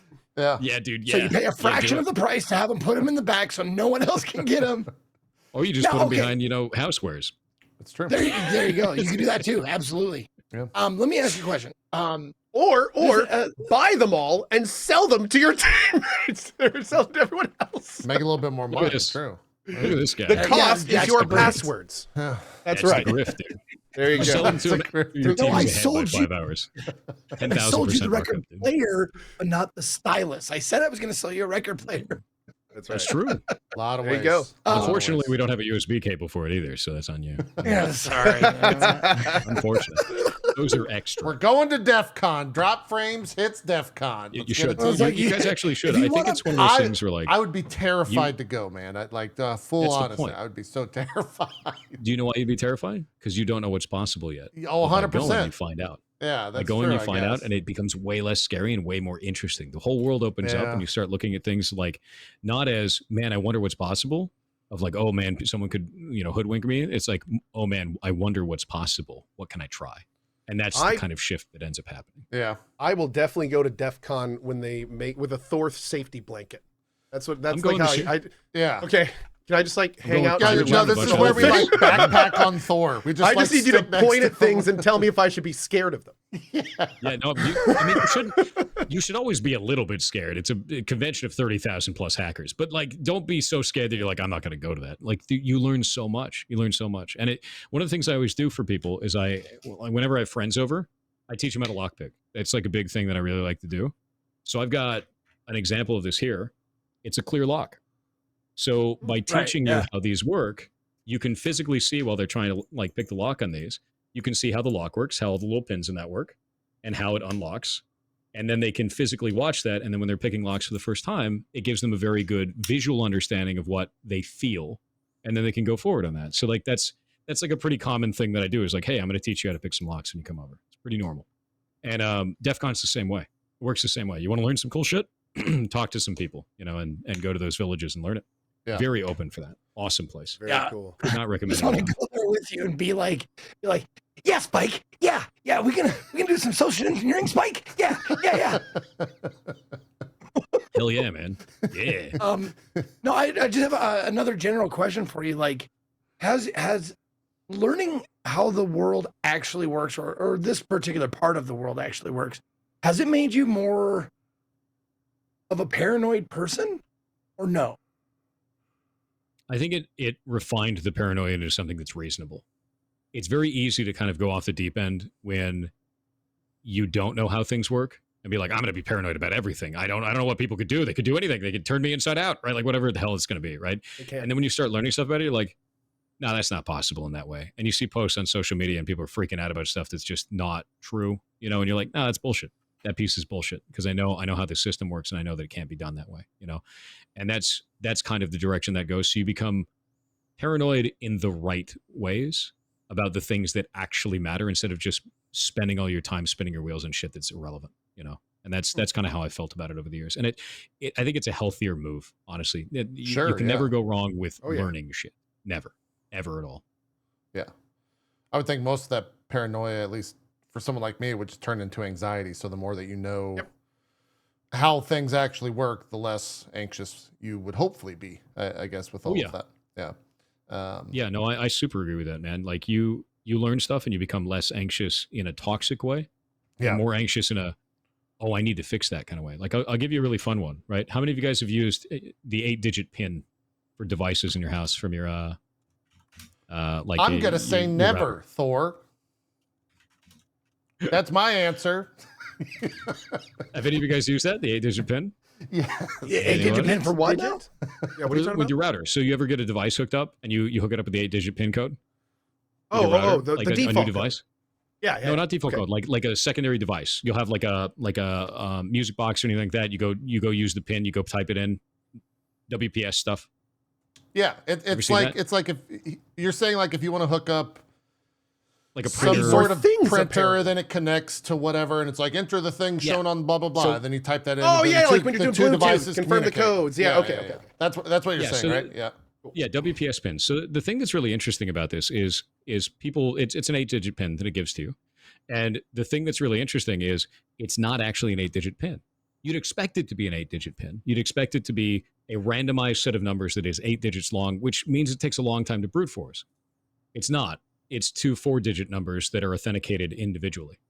So you can do 1 to 9999, and then again 1 to 9999 separately. And now I've accessed your shit. So like, these are things that you learn over time. You're like, wow, I'm never using WPS again. Yeah. That's And like these are little things where you're like, Oh, that's a paranoia I didn't have before. But now that I know how it works, I no longer have to worry about that because I just don't enable that on devices. And like, we're cool. It's very easy. There's a reason I don't have IoT in my house, and I never will. the amount of that people that just heard that and are thinking like, I gotta fucking go. I'll be right back. Same thing with putting 2-factor on all your stuff, right? Like, so you should be putting 2-factor on every account you've ever had. You should be using a different password on every account you've ever had. Yep. And I remember I had a dude at Blizzard that was like, oh, I don't have 2-factor on my account. I was like, get over here. We're going to go look at the logs for your account right now. And he's like, well, no one's ever broken into it. And we go into it, and I find out that there is a group in Russia that had been using his account for his employee discount to buy copies of a video game to go and resell those on the black market for like a year. And I was like, there are thousands of copies of games that have been bought through your account. Go put 2-factor in your account right now. He goes, yes, I understand now. yes, like, yes, How is that sir. not like company Dumbass, dude. mandate to have 2-factor on like? It's your personal account. It They was don't- his It's personal a personal account account that It's had his the personal employee account. flat. Okay. Employee discount. So like that's a thing that can happen, and a lot of people don't think about that. And it's not like a mandated thing. It's your personal account, but you should have 2-factor on everything you have. And a lot of the things that I try to tell people is don't have SMS 2-factor, especially as a streamer. That's a big thing. Oh, SMS 2-factor is very easy to you get spearphished from that. Basically, people will go after specifically you because you're a high value target. They can go and contact your ISP, convince your ISP to change the phone number or send the SMS the wrong way or get it to reroute in some way. And now we've they got seen their- that happen they got your- multiple times to We've huge watched it. streamers. Yeah. Yep. And that's why Isn't I that don't what have SMS happened to 2-factor. Yeah, in fact, that's actually what happened to Prince Harry, right? Is it? It Let might have me happened. Let me go look. Yeah, I think because he had like a phone. His phone was hacked by a big media company, and they did like a switch on his thing, and then they released a bunch of information. Am I thinking about that right, or is that wrong? I don't follow the Royal Crown, so I think that's what I'm gonna look happened. into it. But yeah, Yeah, I don't know. I don't know about that one. I think there was a thing with the Associated Press a while back. Their Twitter account got hacked a long time ago, if you remember that. Yeah. And yeah, it was Associated Press Twitter account. Well, I remember it like 2013, yeah. like Yeah, oh I no! associate Oh, with Prince Prince Twitter- Harry, it was the son hacked his phone. Oh, okay. Oh, the Oh, son so it was that's just a funny. straight up hacking. Yeah. Phone hacked by the Yeah, son. there was one in the Associated Press where they actually their account got hacked, and then the You're account fine. posted Above you. out that the White House was blown up. That's what they posted out Oh, as Jesus. a fake one. And the stock market just ate shit for a moment, and then they realized it was fake and it went back up. But like, think about how much money was lost in that second Sure. Yeah. because of a tweet from an account that got hacked. That's a big deal because the Associated Press is a source of truth. So you see just these wild things like this where like a huge amount of damage can be done. Don't use SMS 2-factor. Don't do that. It just leads to more danger. There's no reason for it. Hardware or software based 2-factor is the best way. YubiKey is king, man. Well, okay. Google Authenticator, okay? You good with that? Authentic. That's good. Is Google Authenticator? Yeah. Oh yeah. Okay, Yeah, great. nothing wrong with that. Okay, I feel safer now. Yeah. Software based. Yeah, software defined. You're good. Whew, okay, we're good. like Authy, like that's Yeah. Yeah. Okay. Software based authentication is totally fine. okay. See, this is why you don't have to panic. 'Cause now here's you the know. And you're like, this Dude, is more fun. information is not helping me not be more anxious. If I remember Steve right, is I also actually was software told based. You're good. directly. Yeah, I'd have to find it, but I remember years ago being told by my partner manager that I was going to require Authy on my account. Yeah. Oh yeah. So like when I did my Twitch stuff, they were like, "Yeah, you need to have Authy on if you're signed." Yep. So I You have to think understand that's- something too. Like these services can also be hacked. Like Authy Yeah. did get hacked. not too long ago. And like, that's a big deal. So even though you're using the services that is generally the best in that situation, Authy is not bad, you still have to pay attention to like security updates and just be up on that. Yeah, no, Twilio alerts Authy 2-factor app users, threat actors have their phone numbers. It was a phone number leak, and that's pretty much it. I don't believe that the tokens ever got leaked out, but the phone numbers got leaked out. And this was back, when was this? Let me pull this up. This was July 3rd, 2024. Neat. So like neat. Very cool, like fantastic. Yeah. So like, yeah, high value targets, and that's one of the things is people will be like, oh, I'm not a high value target, doesn't matter, right? But it does matter. You might not be now. You work at a company. Yeah. And what if you work at a company that they want to get into right now?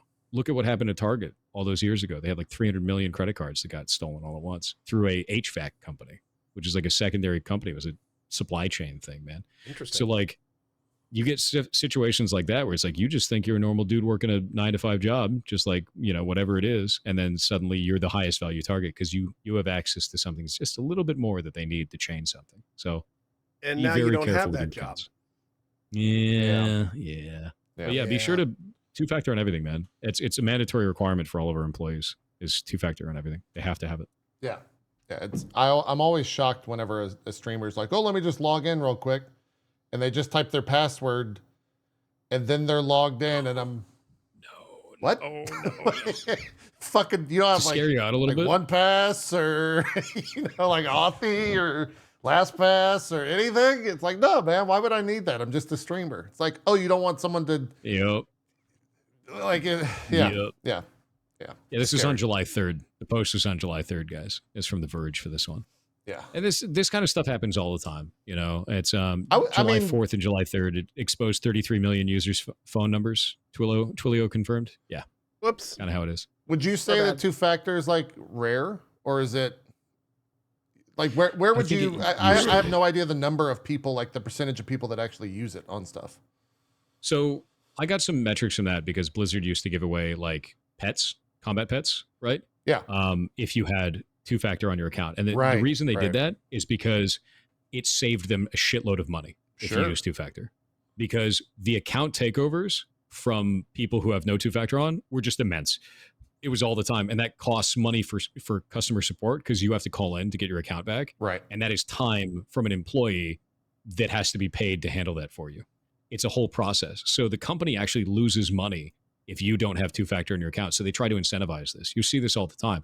And I think the adoption for 2-factor has gone up pretty dramatically, but there's always going to be people like, I'm not valuable. I don't need that shit. That takes too much time, right? Until it ends up being a problem for them. Right. And it's such an easy thing to do. Like, get 2-factor on all your shit. There's no reason for that. Yep. And save your backup codes. That's one of the big ones. People don't save the backup codes to their 2-factor. You really should do that. Yeah. It's pretty wild. Blizzard key fob? Hell yeah. I just did a new phone switch, and an error occurred when the authenticator was pushing the data to the new phone. And if I had not, and I had not sent my other phone back, and I didn't realize this had bugged until I went to use the authenticator, and none of my stuff was there. So I had supposed to have already had sent my old phone back to Verizon, but I was like, oh shit, like ran over to it, brought up the codes, did the manual switch and stuff. But if I had just like done it, it even told me that they transferred properly. And then everything was fine. If I would have just sent the phone off right then, all of my, I have like 9 different things on there. All of them would have been screwed. Yeah. Yeah. One of your mods is actually saying I've had to use so many backup codes after swapping phones. And yeah, dude, that's exactly it. I've had to do the same shit. Yep. Same shit. It's just you have to pay attention to that. And it's one of those things where like, it's the same thing people talk to me about. They're like, oh man, like they'll ask me legal advice or something. I was like, dude, I can't give you legal advice. You got to go talk to a lawyer. And they're like, lawyers are expensive. And I was like, you know what's more expensive? Not having a lawyer, right? Like it's the same with this. You know what takes more time? Not having 2-factor. That's what takes more time. It's the same exact issue. Another subject I'm well versed in. Yes, get a lawyer. Get a lawyer. Yeah, 100% get a lawyer. Dude. And just so we all know, where do you store your backup codes? Would you like to know? Would you like to see how I store my passwords? How can I send this to you? He's got a but magnet. We have a drawing thing if you want to draw it. He has a magnet in his arm that he has to verify on a. No. I'm going to send this to. Can I show it to one of you guys over Discord? You can put in. Show JP. He can show things on screen. Or that. Well, Yeah. Dude, I'm half you don't want it, expecting you to like, it's got to be a staff about this big with a medallion on the top with a crystal, and the sunlight shines through it and it hits a part of the city. I hope it's like an old game copy thing where he like holds up a manual from like RuneScape original. And he's like, so if you go to page 36 and look for the third word with A on it. Okay, I have now sent JP my Twitch password. I have sent it to you. You can show it on screen. Okay. All right, let's see. Give me 1 second. I do all my passwords through steganography. Good luck.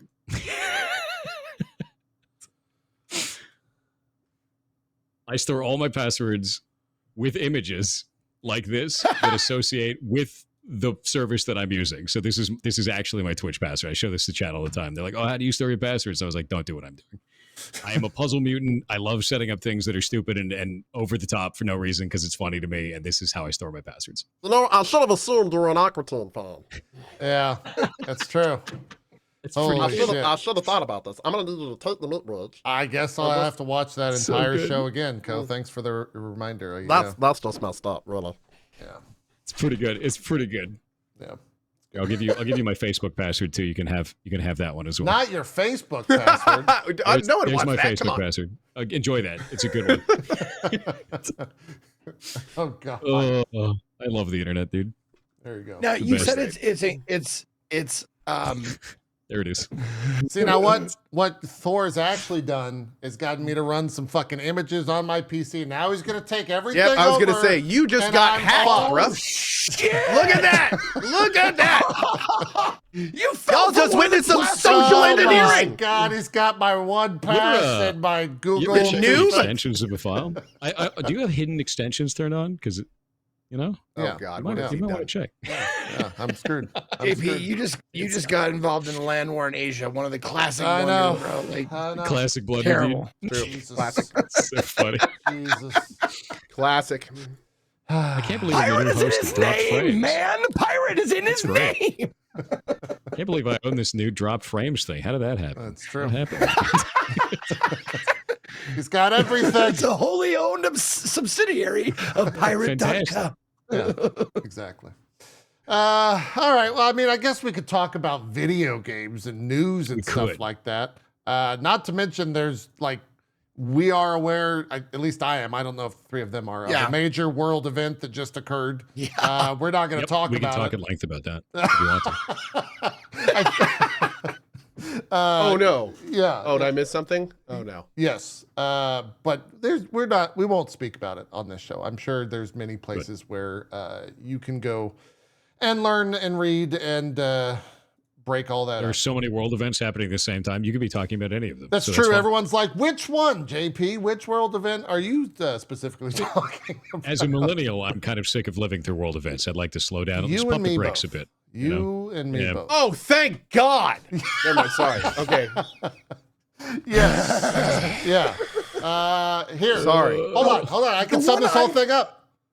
It's Jover. There you go. It's Jover.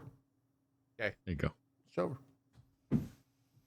Moving forward. I do want to, like, are we going to, like, because I just want to broach the subject, and I want to know if we're going to talk about the Crowdstrike or no. Because we can. Not, fine. Yeah. I just want to know, like, if anything, he's the guy to talk about it. Yeah, so exactly. Someone like, someone like this. I don't want to waste this opportunity to learn what the fuck happened. Yeah. So let's go to the board real fast. All right, to the board. Here we go. Kind of talk this out. Yes, so this I love the board. I love it when he goes to the board. It's so good. It's pictures. So the interesting thing that I'm kind of waiting on right now is you have Windows and you have CrowdStrike, right?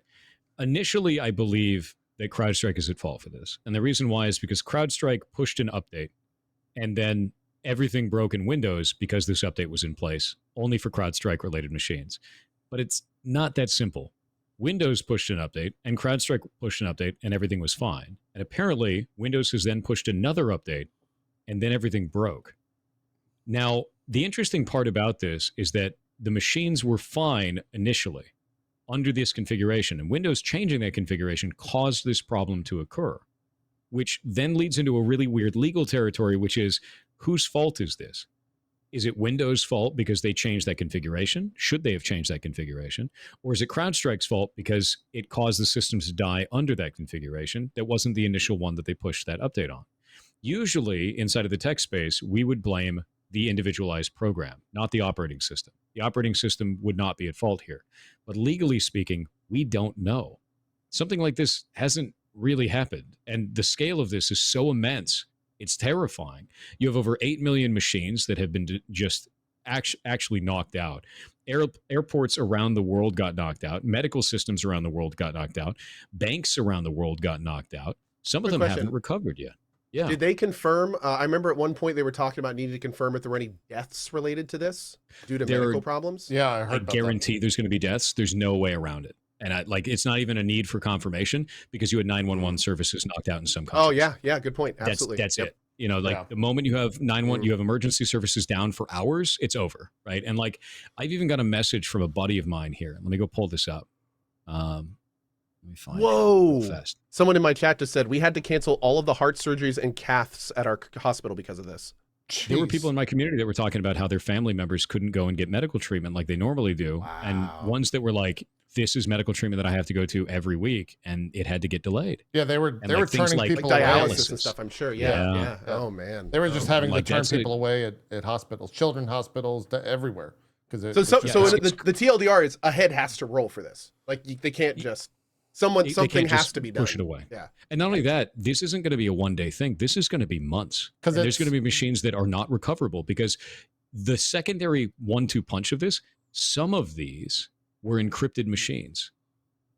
And those encrypted machines, you can't get to the place to fix them unless you have your original keys. And some of those keys weren't stored properly. Yeah. So you have these BitLockered machines, which BitLocker is a common use of encryption for this. They're done, dude. That machine's dead. And how much of that is medical devices? How much of that is critical infrastructure? That one little file server in the back that no one's touched for 10 years, that is the crux of their company. Not only that, what about machines like MRIs? You have to remember there's a lot of actual machines that are not servers that are running this software just to protect themselves against this because our medical system is incredibly vulnerable to attack. So they run stuff like this to try and protect it against. Crowdstrike is one of the most common ways to do that. So you have these crazy problems like this, where these medical devices are now uniquely vulnerable, where airport devices are uniquely vulnerable, where so much of this infrastructure might not be recoverable yet. Hopefully they come up with a way to save all of these machines no matter what, but it's going to take time and a little bit of hope that they find breakthroughs for catching ones that have been encrypted in this way with things like BitLocker. So this is a pretty crazy ass situation, dude. Like this is probably this is the worst outage we've ever seen in our lives. And that's it. This is the worst IT failure that has ever happened in any of our lifetimes. And it's mostly because the scale today is larger than it ever has been, and the stakes are higher than it ever has been. And that's just kind of how it goes, man. So I had friends that were actually out doing international travel, and one of them was in a country where he landed there in that country, and the airport was completely out. They didn't have any hotels because the hotel systems were down. The banks were all down, and 911 was down for the whole country. And he just had to sit there until they found a way to fly him back home. There were people posting pictures of handwritten boarding passes at airports. I saw that. Yeah. Because they can't print them because there's no access to machines. So this is going to be a really long-standing issue, and you're talking billions to trillions of dollars of damage right at the outset, on top of all the missed opportunities that go along with that, and loss of life. It's crazy bad, dude. This is the perfect storm of bad. So my understanding, now, how was? Oh, we're all eager to jump in. I know. I'm just mine's real quick. I'm gonna ask him. Mine's real quick.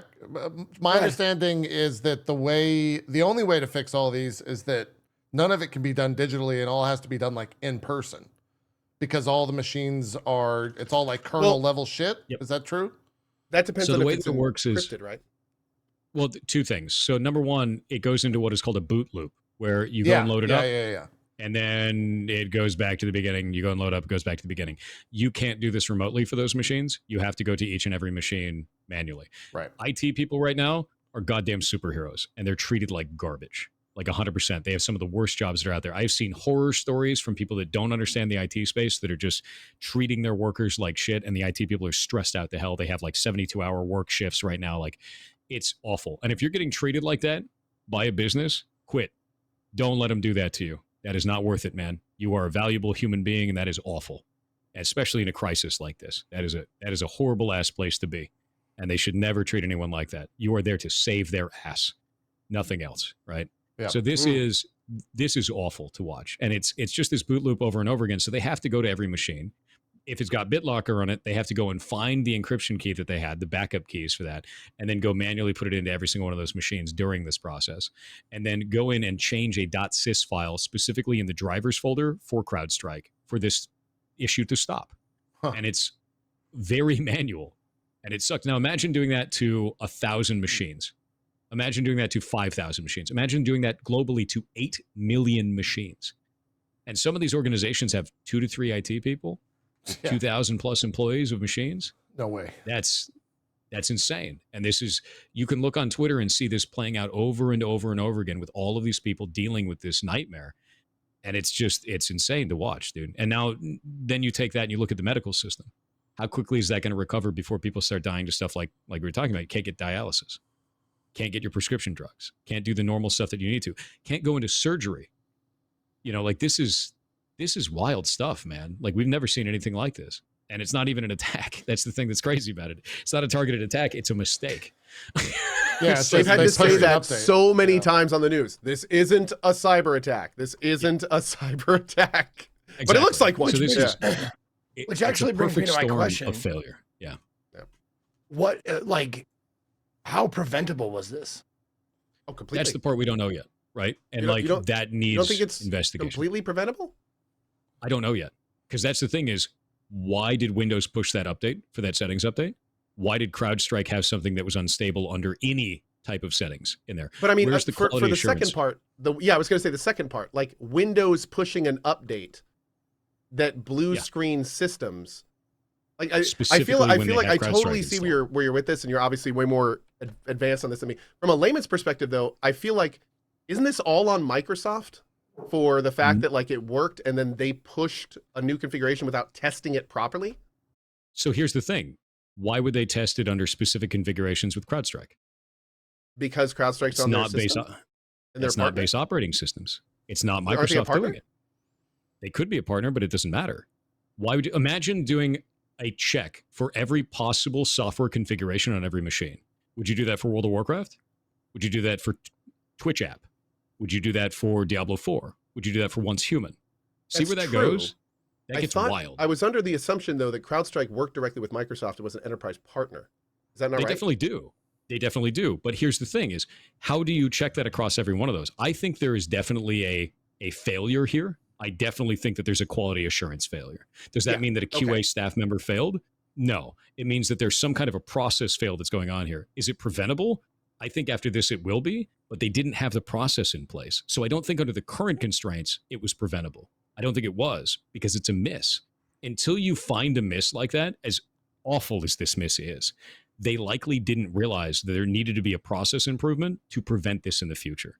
So when we talk about prevention, we're talking about, would you even think to prevent that in the first place? Was there even a process to check for that in the first place? And that hindsight is super 2020. It's easy to be like, man, we should have been checking for that the whole time. But like, coming from the game space, dude, like I see speedrunners do some wild shit to my games. And I'm like, wow, how did that cutscene why is my character moonwalking and the game crashed? Like never would have thought of doing that.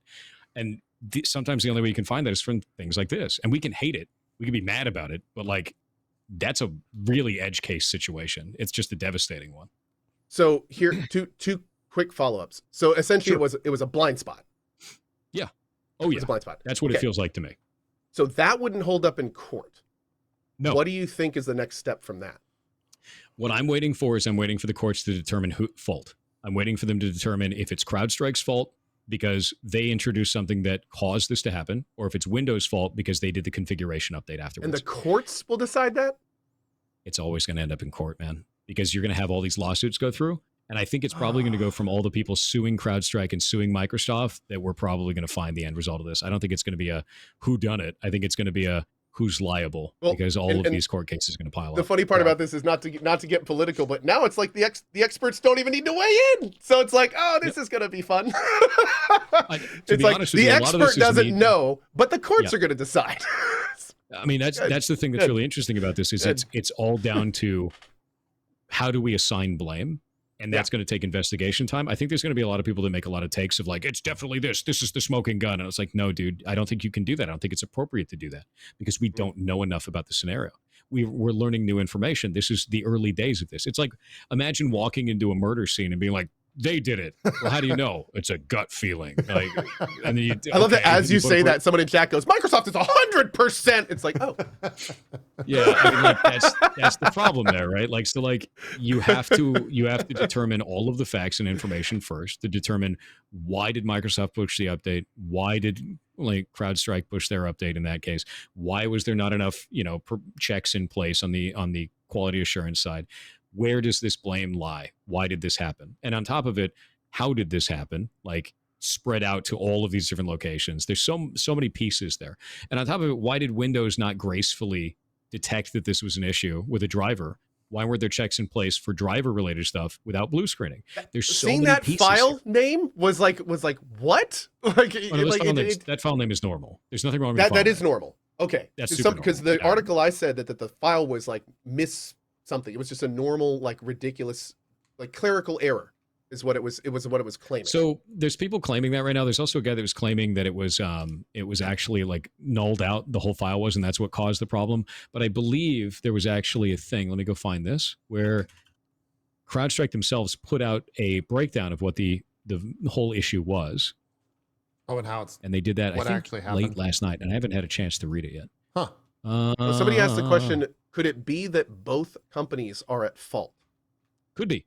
And at that point, you're measuring level of fault, right? Like who's the most at fault? And not only that, who's liable after you figure out fault, right? Yeah. The big L. The big L, like who's liable for the problem. So I've actually sent you the article there. This is actually put out specifically by CrowdStrike.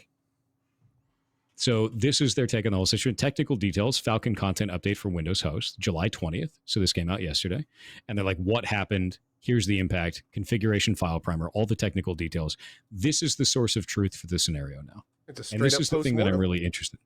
Yep. And they've already posted it. And this is one of the things that I was saying the other day was like, CrowdStrike has to post some shit on the blog. They have to start doing this. And they did. And they started posting this stuff out there. So they talked about it all publicly. And now we have a source of truth for this instead of a whole bunch of people, armchairing the exact scenario on Twitter, which is what I hate more than anything. With that truth, can you translate some of that for us? What is the truth? Sure.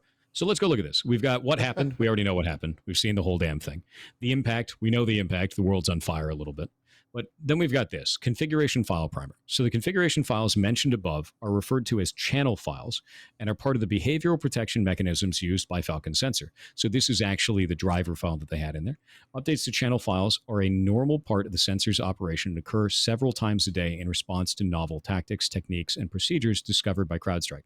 So they update these to catch bad guys with evolving methods of getting into your machines, right? So this is the normal thing is like whenever you have like malwarebytes in your machine, it needs to update with like new fingerprints. So we did the same thing with Warden. It's basically just updating itself to catch people in new and clever ways.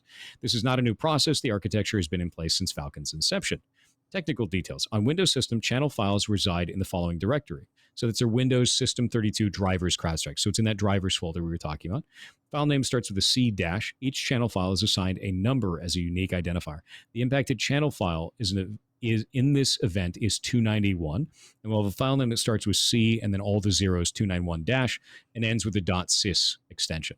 Although channel files end with the .sys extension, they are not kernel level drivers. Channel file 291 controls how Falcon evaluates named pipe executions on Windows systems. Named pipes are used for normal inter-process or inter-system communications windows. So individual programs that need to talk to each other, this is the pathway for that. Think of it as a road, right? So this road allows a car to go from one program to another program, and this is there doing that. It's able to go and read the information that's going on this. So evaluates the execution of things that are happening between processes to make sure the virus isn't doing some weird shit on your machine from one program to another. Very common tactic, very easy one is like viruses trying to append themselves to the end of other files. This would catch that as an example because it's trying to do something to another file. The update that occurred at 409 UTC was designed to target newly observed malicious named pipes being used by common C2 frameworks in cyber attacks. The configuration update triggered a logic error that resulted in an operating system crash. Crowdstrike has corrected the logic error by updating the content. Yeah. Before we continue, that last line from the previous paragraph, that's where you were talking earlier about, like, they updated the file. Yep. No, Windows updated, then Crowdstrike updated the file. And then the Windows update caused that line, right? Yes. So the part that's really interesting about this is there's a lot of talk about, is it Windows configuration file update or is it Crowdstrike's configuration file update? And I'm waiting to find out more information. Or is it that the logic that they, so like the logic that Crowdstrike updated could have been rock solid. It could have been totally fine, worked forever. And then Windows changed. And Microsoft, without telling Crowdstrike, changed the logic that file was relying on, which then caused the crash. See, this is where we're at with Discovery. We need to find out. Okay. No. He's done. He's out. He's out. Me and Zeke are still on board. No, I don't trust these guys. No, I'm out. Nope. Can we not use Microsoft? Can we not? I mean, we could all go to Linux, but enjoy your audio drivers, dude. That's true. Enjoy just anything, really. You know. Yeah. I mean, this is the whole thing with this is like you have to determine fault now, where it's like CrowdStrike is saying they did it. Microsoft is saying that there's some things on their end. There's people investigating this on both sides that are independent that are saying, hey, there was actually an update from Windows that caused this. So I'm waiting for all those to pan out, right? I'm waiting for everybody to have all the marbles on the table and we find out exactly what the hell went on. And I don't think it's appropriate to assign blame until we know that. I always think it's premature. And I know everybody in the news media is going to want to be the first to the gun to be like, oh, it's them. Oh, shit, it's them. And I know everybody in the internet is going to want to be like, oh, I'm a journalist too. And I'm going to do that. It's just not appropriate shit to do. Because when you're talking about something so extreme and so serious, it doesn't matter if you're there first. It matters if you're there correctly. No matter what. The information has to be right. This is a crazy problem, right? This is world-shatteringly bad and deadly for some people that are involved in this. So CrowdStrike has corrected the error logic by updating the content in channel file 291. No additional changes to channel file 291 beyond the updated logic will be deployed. Falcon is still evaluating and protecting against abuse of named pipes. So this isn't going to continue becoming a problem, but the affected machines are still affected. The most up-to-date remediation recommendations and information can be found on our blog or in the support portal. We understand that some customers may have specific support needs. We ask them to contact us directly. And to their credit, they sent out an email with the remediation steps to every single one of their customers, and they've been on top of it with support. The problem with this is you've got, at the end here, root cause analysis. We understand how this issue occurred, and we're doing thorough root cause analysis to determine how this logic flaw occurred. The effort will be ongoing. We're committed to identifying any foundational or workflow improvements that we can make to strengthen our process. We'll update our findings in the root cause analysis as the investigation progresses. This is not a case close. This is, here's everything we know so far. We need to find out everything else and know exactly why this logic caused this problem. We need to know exactly why this looked fine on internal checks. We need to know everything. And that's why it's not appropriate to assign blame yet. And it just won't be. And I know that's not like the most bombastic and interesting thing, but it is the right thing. So I have to admit, it's cat ears. Little Dimitri. That's my little guy. So we actually have an emote for that. It's just the back of my cat's head. Yeah. So one little thing that's interesting about that though is like I definitely am, and don't get me wrong, obviously we'll have to wait to do blame. But the part here that's becoming less and less tenable to me is that there's nothing it seems that CrowdStrike could have done. Like outside of changing the way their logic functions, which might be the problem. But I mean, like even then, like they were basing their tech on something that existed. They updated it. And then Microsoft changed what existed. It's like there's nothing CrowdStrike can do about that. So it's like unless their logic was really messed up somehow or just foundationally unsound, It seems Understand like something. that would be on Microsoft, right? Based on current analysis, that's what it looks like. But again, we're still going root cause. So it may have been that Microsoft pushed that update and nothing was wrong, and it just looks bad. It may have been that Microsoft pushed that update just before, and the timing is wrong. This is why it's so important to go and do So the it could be the kind of research thing and, that like, maybe the logic was flawed. That problem was going to happen anyway, just the next time an update was pushed. And like, so that, Bingo. okay. That could be makes so total many sense. different things. All right. And that's why it's Absolutely. always like one of these things where it's like, you're going to have a lot of talking heads that are saying, this is the smoking gun. And they're dead wrong. It's Yeah. fr- 'Cause like, we don't know it, this. it pisses me off. Absolutely. Yeah, exactly. It pisses me off because it's a lot of clicks, it's a lot of clickbait, it's a lot of bullshit, and it's just not valuable to people, and it doesn't have people actually learn anything. It just creates pitchforks, man. So like that's why I'm like, just be cautious, wait, and there is going to be individuals that do their own research online. Don't take that as pristine either. Don't take what these guys find as pristine either. We have to wait for all the information and the full, the root cause analysis will come out. They have to release this. It's too high stakes for them not to. Sure. That was actually the a company's follow-up. dead if they don't. I was going to say, Crowdstrike maybe, but considering like the level of this and what it could encounter, is there a chance we're never going to hear about this? And should we be concerned that this is major corporations we don't trust that are the ones we have to rely on getting this info to us? I highly doubt that. The amount of litigation that's already coming out of this is so immense, dude. Like it's going to, either it comes out in their blog or it comes out in court. There's no way around that. The damage is too large. The damage is way too large, dude. Like when you're talking about emergency services going off at a country level for some of these impacted regions, like that's governments coming after you, not just individual companies. Like that's not a small thing. That's a massive thing. So yeah, Makes sense. I really doubt that we won't hear what happened here. Yeah. And I don't think it's going to take very long either. Someone did my chat did just ask an interesting question. He said, ask Pirate why he thinks Microsoft pushed a patch out on Thursday and Friday instead of the usual Tuesday. That's the thing is they were saying that there was a configuration update specifically for some machines for Microsoft. And I don't know which machines that was yet, under what circumstances. And I'm wondering if that related to server infrastructure rather than like individual end user infrastructure. And I'm trying to find out all the information about that now. That's why I was like, there's some muddy water in this, dude. Like we need to know more information still. And that's why I'm hoping that CrowdStrike releases their root cause analysis. And I need more information from people who are actually researching stuff out there. I'm going to go ahead and put on my conspiracy theory hat. Did Microsoft know about the problem and try to fix it? Like that would be interesting. I don't have any indication that I've seen for that, but no, Thor, that's definitely what happened. Problem. I just read it on Reddit. Yeah, that's actually what happened. Dream? Very good. It was more of a vision, actually. Yeah, waking dream, if you will. Very good. Very good. I was on peyote at the time, so it's interesting. But no, I think that's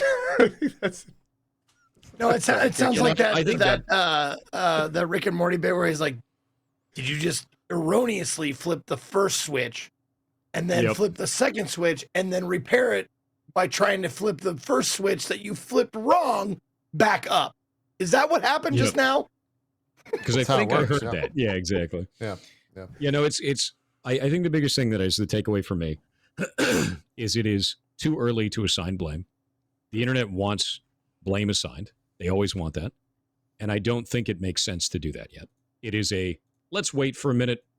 It's only been 2 days. Give it another 3. Give it another 4. Right? And the fact that they've already got this much out already means they know damn well where the area is that they need to be researching, and they just got to keep digging. And we will get that eventually.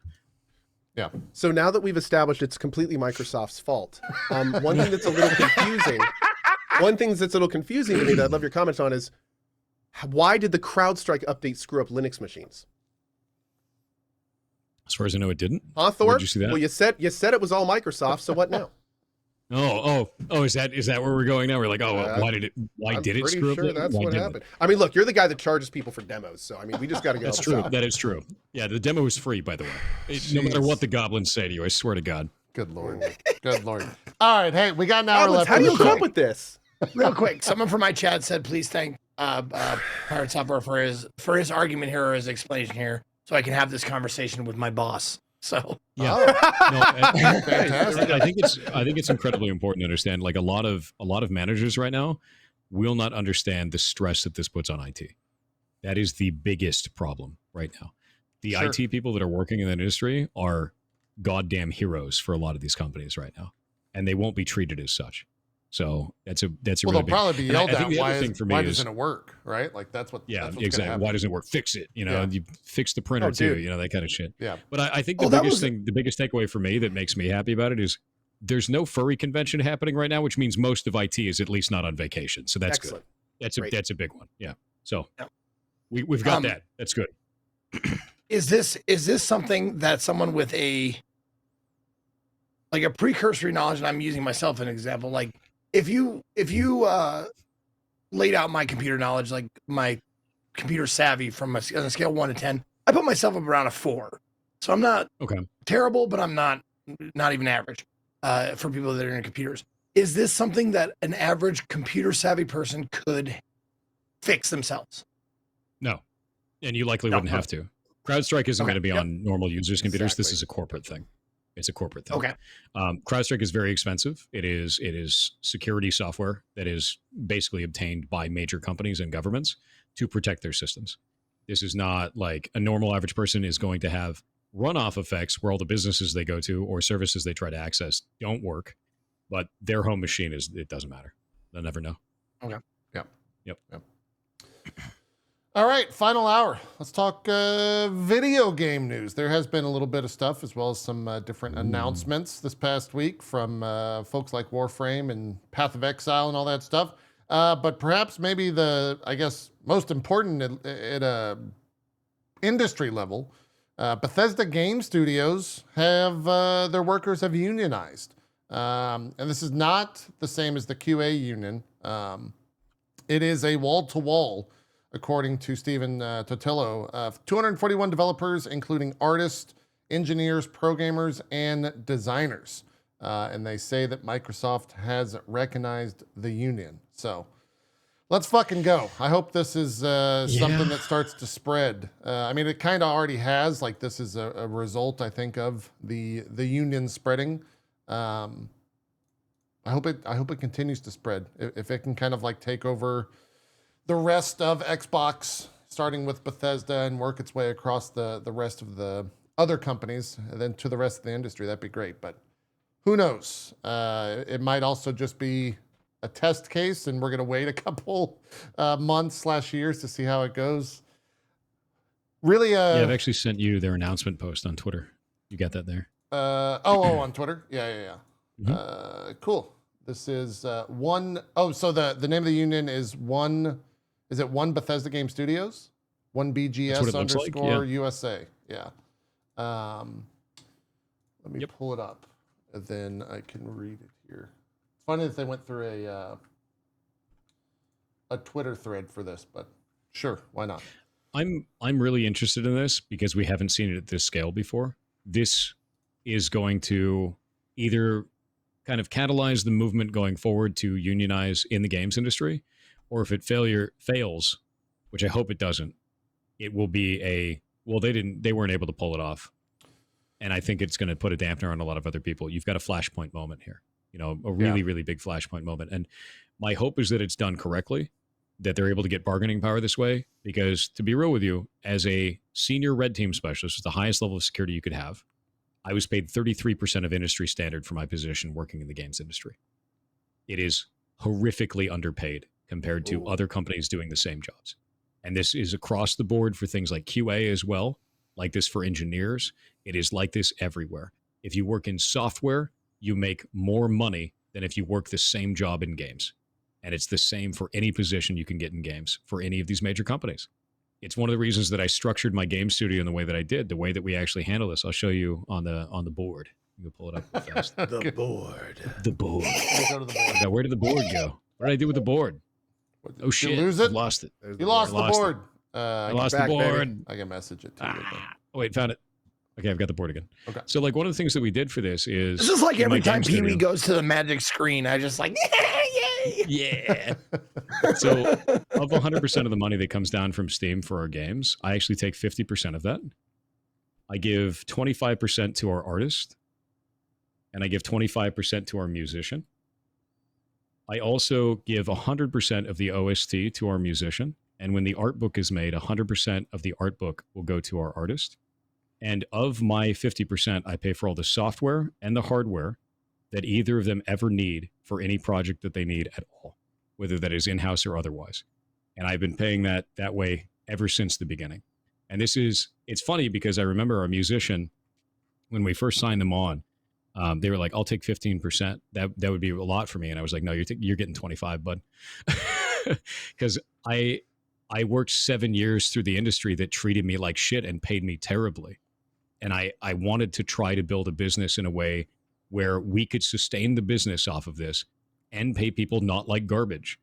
And even if they left the business, even if, after the game came out and everything was cool, they'd be able to get a paycheck every month for that. And I've been paying them ever since for that. And so every single copy that goes out, they get a check at the start of every month. That's the whole idea for that. It gets, transferred over to them.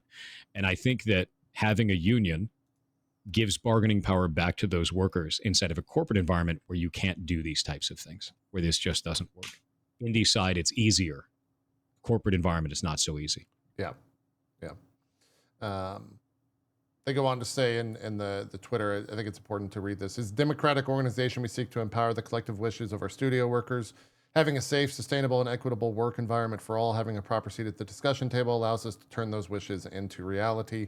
Joining in solidarity with our fellow members at ZeniMax Workers, 1BGS, is that Montreal? Yeah, Montreal. And all of CWA Union, we push for increased job security, compensation, transparency, and flexibility to continue to continue creating the games we love. As we work towards our first contract with Microsoft, we hope you'll join us in voicing your support as we serve as an example for all into the next era of game development. So, yeah, hell yeah, pretty cool stuff. I'm looking forward to it, man. I want to see what they do because, if it's good representation and they're able to achieve their goals, I think you could do a lot of good in the industry. And I'm interested in seeing a couple things. I'm interested in seeing how that representation goes, because sometimes that representation doesn't go very well. We've seen that with unions in the past. The bargaining doesn't go in the side of the workers. And sometimes it does go really well. So I'm interested to see how that goes. I'm interested to see how the business reacts to the unionized workers, because sometimes they can treat them terribly. And I'm interested to see what happens if their collective bargaining power falls through. Do they go on strike? How does that strike happen? You can't have bargaining power if you don't have consequences for, not giving them what they want. Right. So where does that go? And these are the types of challenges that they have ahead of them. And I am going to watch this like a hawk to see how this functions in the games industry, Well, I think the industry will definitely be watching them like a hawk, right? Oh, yeah. If anything, they have the benefit of, like, the Bethesda fan base is one to cause shit on the internet. So if they don't necessarily, if things go poorly or something messes up, either for or against them, you're definitely going to hear about it, right? Like, it's not just going to be a quiet dissolution of whatever. So it's going to be a big bombastic thing for sure. Yeah. It is.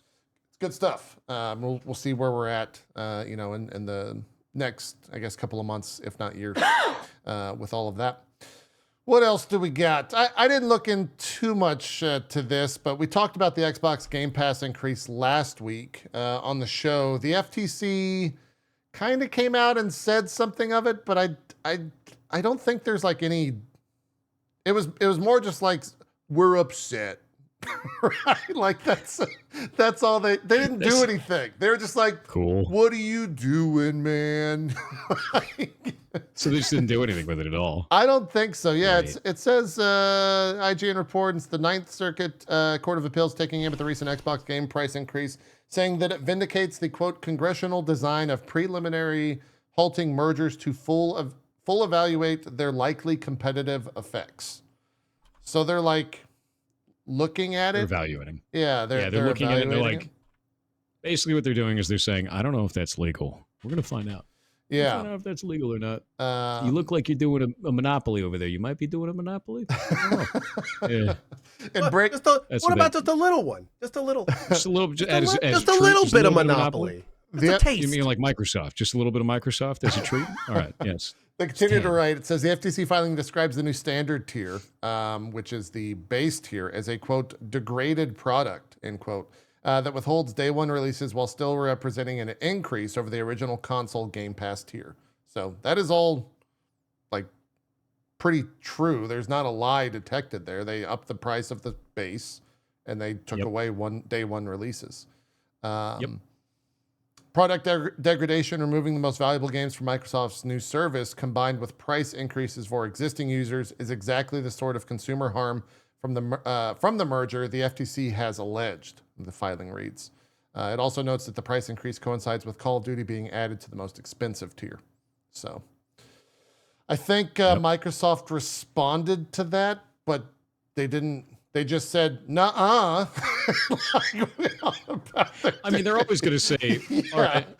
all right, you want to say that? Well, then prove it. You know, like, because then it goes into litigation, and they get time for their lawyers to form a case, and like that's always going to be the case. And the government's going to be like, all right, bet, you know, and then they go duel in the courtroom, and then someone settles, and then it goes away. Yeah.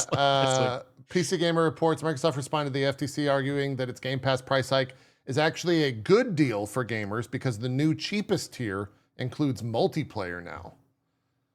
Remember, consumer, if you pay us more money, it's a better deal for you. Yep. Yeah. Yeah, it's such bullshit. I hate that. I'm trying to see who. That sounds very similar to what was the argument that Amazon originally used for putting ads on Prime? Where it was like, we're doing this to save you money. Yeah. It's just like, are you Amazon? That's so kind of you. Dude, there's an even better example. Prime Day. Like, check the prices before Prime Day, check them on Prime Day, and see that how much of a discount you're getting. Not. Yeah. What is it? There's a plugin. There's a plugin that shows you the previous cost. Oh God, it's depressing. Yeah. Yeah. I think that's one of the things that's like always gets me about this shit, man, is like I know that my generation is pissed about the corpo speak, and I know that the next generation is even more pissed. Like Gen Z is way more pissed about corpo speak, and Gen Alpha is just rabid about it, dude. Yeah. And I think there's going to come a point where these companies have to start talking a little bit like human beings, or they're just going to implode. Because you have Gen Z and Gen Alpha hate this shit, dude. You're starting to see those companies that are talking to people like human beings are starting to become more and more to prominence.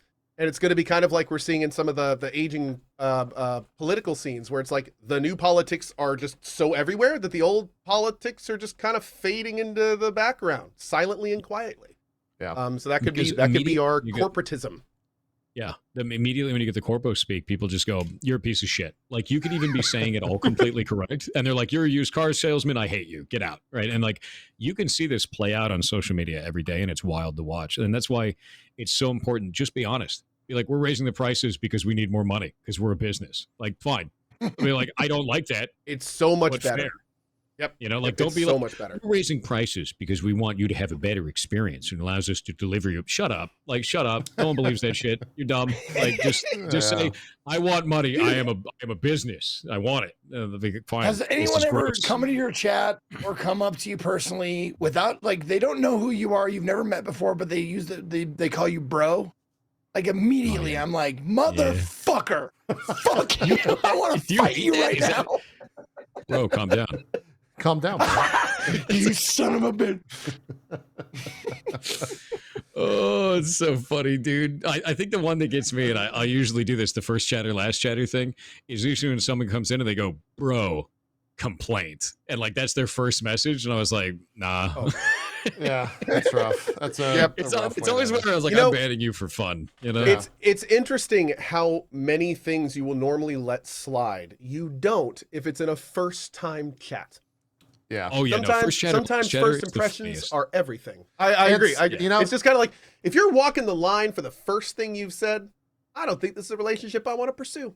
I think it's so funny. I don't think I want to get to know you. Sometimes I keep them though. Like sometimes you say totally, shit like there's a level. Oh of yeah, that, right? oh like, yeah, for sure. You say some weird shit, and I'm like, I don't know about that guy. Let's get rid of him. But sometimes you say some shit that's just so weird, that I'm like, wait a minute, let's find out what he's saying. Let's bring up his chat history. Yeah, let's see what he's been saying for the last 20 minutes. History, Dude, it's so funny how like all this stuff. What do your toes taste like? And I'm like, that's weird. What are you gonna say next? Like now I gotta know. Right? That's weird. Now shit. they try to one up, right? If anything, I think it's hilarious that Twitch. God damn it, Thor! Now I'm thinking about it. Twitch implemented those issues, and now it's become like, damn it.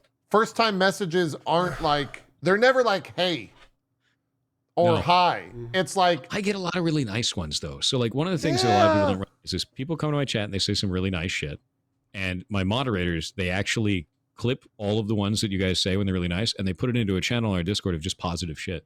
Because a lot of times that gets overlooked by just like the heinous bullshit that is the internet, right? And people come in and just say wild shit, you know? Yeah. And so like all those really positive messages, you're not being ignored at all. That all goes in there. Like 100% paid chatter. Well, dude. That's all. That's true. That's the paid chatter. No, channel. we have, dude. Everyone's We got have. one. I not only love that. We have an entire system in our Slack where mods will post that, and then they have a command called Senpai Co. And when they hit that in Slack, it causes my notification software to start violently flashing black and white until I look up and acknowledge whatever the nice thing was said from my mod team. So you are and forced it didn't- positivity. Oh, Nice. no, it's not for it. Well, it's forcing me to look at. I don't have to read it. But but no, it's more like it's we use that for notification software, everything else. But it definitely is like it's so cool to have mods that do that because it's so easy for us to lose like really nice positive messages if it's like not attached to any type of anything, if it's just like in the middle of if it's not a first time chat. So it's it's very easy for that stuff to get lost. Yeah, You absolutely. know, a lot of people don't awesome realize you're doing that. when you're a first-time chatter on the streamer side, it puts a box around your name, so it's like a target on your back. So you get immediately like noticed. You're like, all right, let's see what this guy's saying. It's his first time, you know. Yeah, And that's when we judge you the most. To be like, okay, he's all right. We're cool. Yeah. Or that's weird enough that you get to stay. You Looks know? like this, for example. Sorry to there turn we you go. out, Lava Mob 01, but yeah, there you go.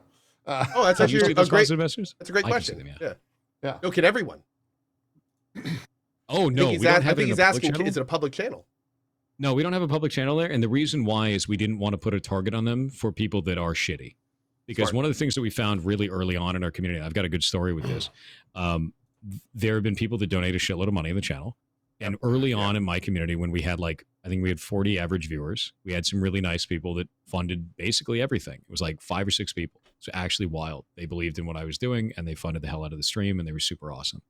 There was a person that doxed those people and systematically tried to get them to stop donating to me. Jesus And Christ. they would go and look up old credit cards for them and try to scare the shit out of them, send them pictures of their house and all kinds of stuff. And one of those people contacted me and they're like, hey, I just got doxed by this dude, but he gave me old information. So he's clearly running off of old databases of stuff. And I was like, cool, I'm going to start tracking this guy. So I started looking at him. I was like, this is the worst community you could do this for. Like, who am I? Right? It's not going to be a good one for you. I was going to say, of So look at this all dude. the streamers to do this to. So he had a number of Discord accounts, and one of them, when he attacked one of the members of the community, he screwed up and he used his personal account that was tied to some of his other social media stuff. I eventually found his Facebook page.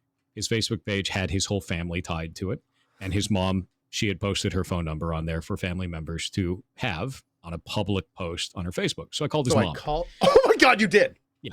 I was going to say that as a joke. Okay. Turns out he was 16 years old, and I let her know that it was a felony what he was doing. And I said, I will be taking this to police if he does it again, because I was a dumb kid that was a hacker once too.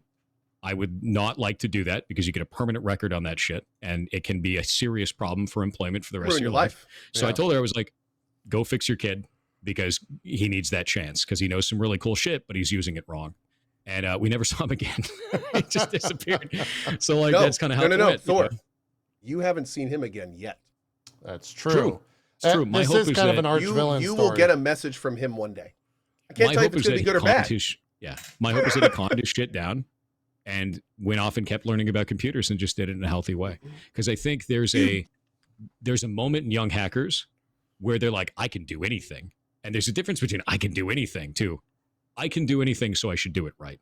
Sure. And sometimes that comes with that come to Jesus moment of like, oh shit, I got caught.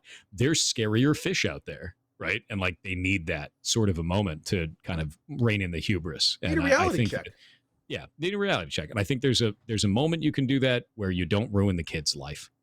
And like that's all that needed, you know. No, I absolutely. That's freaking wholesome, I see that kid in the future going like, there was one moment when this dude PirateSoftware, like he called my mom, and he's sitting there and he's working at name a company, and he's just doing really. He's working really for well. the government, hacking power plants. That's what he's going to be doing. Like, that's what he's doing now. This dude checked me, and he checked me hard. He mom checked me, and it put me on a path. And that's dope. I love hearing that. I hope that's what happens. Yeah. When I said that to you, I was serious. I bet you will get that message from him in the future. That's my hope. He just got a job at CrowdStrike, and he deployed an update. This is his first update. But listen. Look. I've done this update 100 times. This is totally routine. I don't need to double check it. It's fine. Okay. I used to watch this guy named PirateSoftware. My IQ's basically 200 now.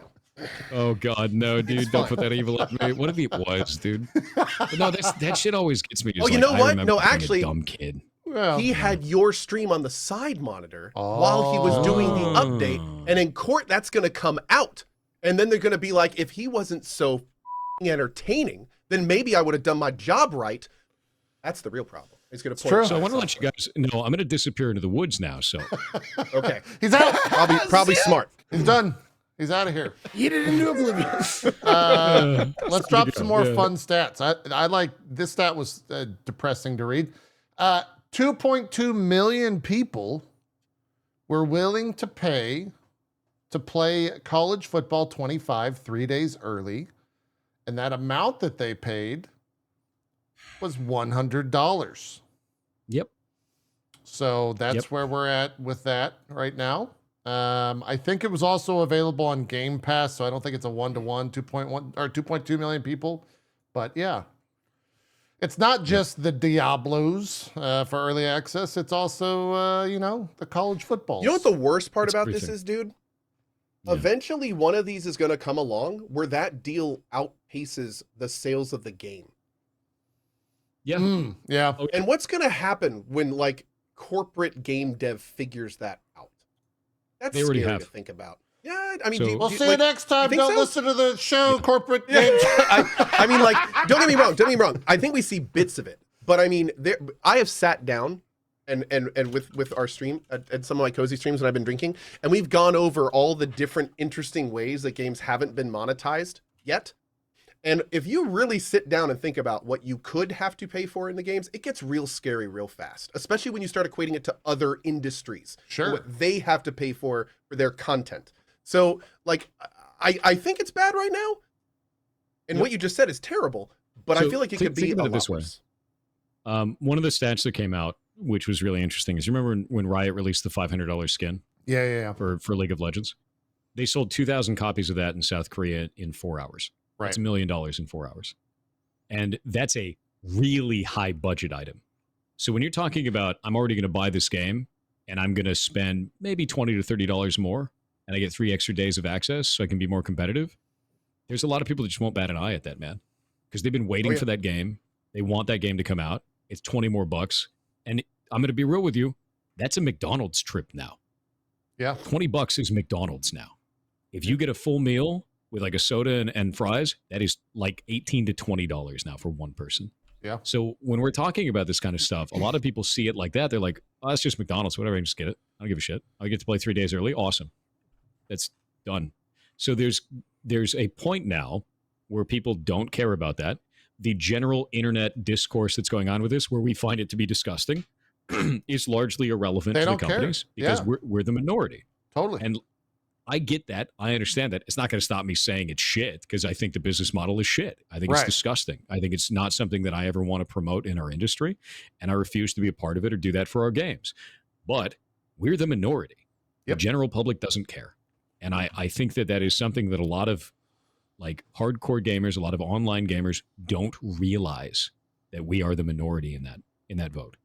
And that's something a lot of people are going to have to kind of stomach. Here's this exact week. There was a stat from ComScore's 2024 State of Gaming Report, which was published in partnership with in-game advertising platform Anzu.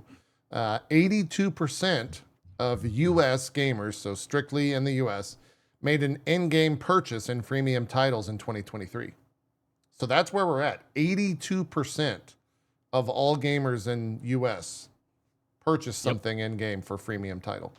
If that counts mobile, I kind of completely understand that. I mean, one thing, especially for us, I would assume it does, guys, as people that didn't grow up, like we didn't grow up being able to hold gaming computers in our hand.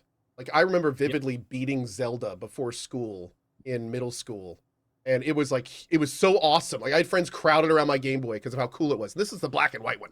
Yeah. So these days, I think a lot of people don't realize, like my son, my oldest son is 7, and he has friends with full cell phones that play games on their cell phone. One of them plays Genshin at 7 on their cell phone. That doesn't work as a cell phone because the family hasn't hooked it up yet. He just uses it to play games and stuff. So it's like the idea, like at 7 years old, these guys are playing games that are literally designed to pull money out of you. They have psychologists working at these games to want you to pull money out. So yeah, that 80% thing, honestly, I'm almost surprised it's not higher. Yeah. Do you want the most horrible stat that I'll ever give you, and it makes you instantly older? I don't want to be any older. Yes. Oh, it's gonna. I'm gonna age you right now. We're gonna go to the board, and I'm gonna show you this. Give it to me. We're going to the board. I get to feel old. This- That's the wrong board. That's the wrong board. We're back on This the has board. been twice one of my favorite and most hated shows we've ever done. All right. This is 5 years ago. Here we go. This is 5 years ago. We went to Mindfair San Diego, which is a Minecraft convention for kids that are between 9 and 12 years old on average. Okay. We set up a booth to show off our RPG game, Heartbound. We had one section that was mouse and keyboard, one that was controller. Mouse and keyboard didn't work first day because there's kids that they can't reach the controls. Their hands are too small, right? So we switched over to 2 controllers. On the second day, we tracked over 400 kids that came up to our booth. More than 50%, it was a little bit over 50, 51, 52%, reached out and tried to touch the screen because they had never played a game on controller before. I believe that. And they thought that the monitor was a touch screen. And that is their standard for playing games. And this was 5 years ago at the age ranges of 9 to 12. So you're talking about the upper age of this. They're 17. They can almost vote. And they grew up at a time where they've never touched a controller before. Yeah. That's some scary shit. I had to do, okay, my kids, I've got an almost 3, a 5, and a 7. And the oldest, as they both grew up, or all 3 of them are growing up on tablets. That's the thing these days. Kids have tablets. So they're touchscreen the whole time. When I converted them over to computer, not only did we have to have weeks, and we still do, of don't touch the monitor. Don't touch the monitor. Monitor's not to be touched. Yep. But I had to literally do an in-home class to my kids at a time each day for weeks on how to properly use a keyboard and mouse. Yeah. They had no clue how to approach it. And they kept asking the entire time. They're like, why? The screen's right there. Why don't they just make it so I can touch that? Like, what is this? And my kid kept calling it old people stuff. And I was like, dude, your hand isn't even big enough to go over Wasset yet. Like, slow down. Devastating, dude. Yeah, that's old people stuff. Oof. And I could watch in the monitor in my reflection as my hair was slowly turning grayer. Oof. It's even worse It's because that moment from Back to the Future is like, you got to use your hands for this? What is that, a baby game? Yeah, true. It's even worse because you've got like this generation has done this. What's the next generation going to have? Our tech is moving so goddamn quickly for interfacing. Ask You're Elon. gonna have, you're going to be wearing a little thing over shit. your head. Yep, exactly. I mean, we've already seen some people playing games that way. We've seen that before. We've seen that tech even working with being able to do concentration and then release concentration for that. It's wild, right? Dude. And like, this is not going to stop. The tech we have today, the interface that we have today is a meme, dude. And they're right. Eventually, mouse and keyboard is going to be some old people shit, dude. Like, it will be. That's going to be the old way to connect, and it won't be standard anymore. Yeah. There was I think it was a couple who, using technology they were part of and researching, beat the Elden Ring DLC using mind control. Yes, and I watched that video. Awesome. They did it by using, they did it by mind control. It's the pictography version where they have to focus on different images. And they were able to do that quickly enough to do the inputs for the game in real time using non-invasive technology. Yeah, that's and it's like, dude, that's it. Yeah, it's a headset. Like if you could train a human to be able to quickly, and this is a skill. This will be a human skill to be able to quickly and accurately call up different images, like quickly and fast. The things they could do on a computer will rival anything we can do these days. Well, that's what that's like you'd have to spend years doing that to like do it properly. The part that's really cool about this though, dude, is let's expand that out to medical tech, right? People who are paraplegic, that's a new life. That's such a big goddamn deal. And like you see this kind of stuff. And I remember when this tech first started coming out and they had the alpha reader, like the alpha like brainwave reader. And all it was is you could focus or unfocus your concentration. And it was a game where you could make a fireball and then shoot it. and then there was nothing else. It was just make a fireball and then shoot it just with your mind. And like, I remember when that first started, I was like, oh, we're almost there. Here we are. Yep. Well, that shit's not going to stop. Like, it's just going to keep going that direction. I was so excited for it because I was like, I want my full dive nerf gear, dude. Like, plug me in. I'm ready. The individual that got the Neuralink thing, he was he was on maybe it was 60 Minutes. He did a long form interview, and he was actually tech freaks me out. He was actually talking about how that in the future. He plays like competitive video games now. And he was saying that in the future, they're going to have to separate out people that are using that tech from people that are using like physical input devices. Because he can do it so much faster. I will say this. Now, there are a few different things here. There are some very big things to consider. All of the tech currently works in serial. Right. So the idea of using this tech for like a first-person shooter where you're not only doing multiple things at once, but also switching very quickly, like dodging shots and stuff, this tech is nowhere near that. Nowhere near it. You have to literally imagine a certain image, enough for the computer to pick it up, and then when it's done, you then have to quickly shift to something else, and then imagine that until the thing picks it up. So it's not really like, it's getting there. But there's not only latency, it's serial. And for any gamer that will tell you, like, serial doesn't really work. Like, if you're trying to move and cast an ability or move and fire, like, not possible. It's not, yeah, exactly. So we're getting there, but it's going to be another decade or two, probably, at least. You know, dude, what's going to happen when we all have Neuralink and then CrowdStrike crashes our brains? Right? That's a video game. Dude. That's a video game plot, right? Why do you keep giving me these phobias I didn't know I have? No, let me give you a time to show. When you were talking about like the pictographs and like eyes, you know, talking about the pictograph and like the brainwave scanner, how it can, you know, help paraplegics and stuff.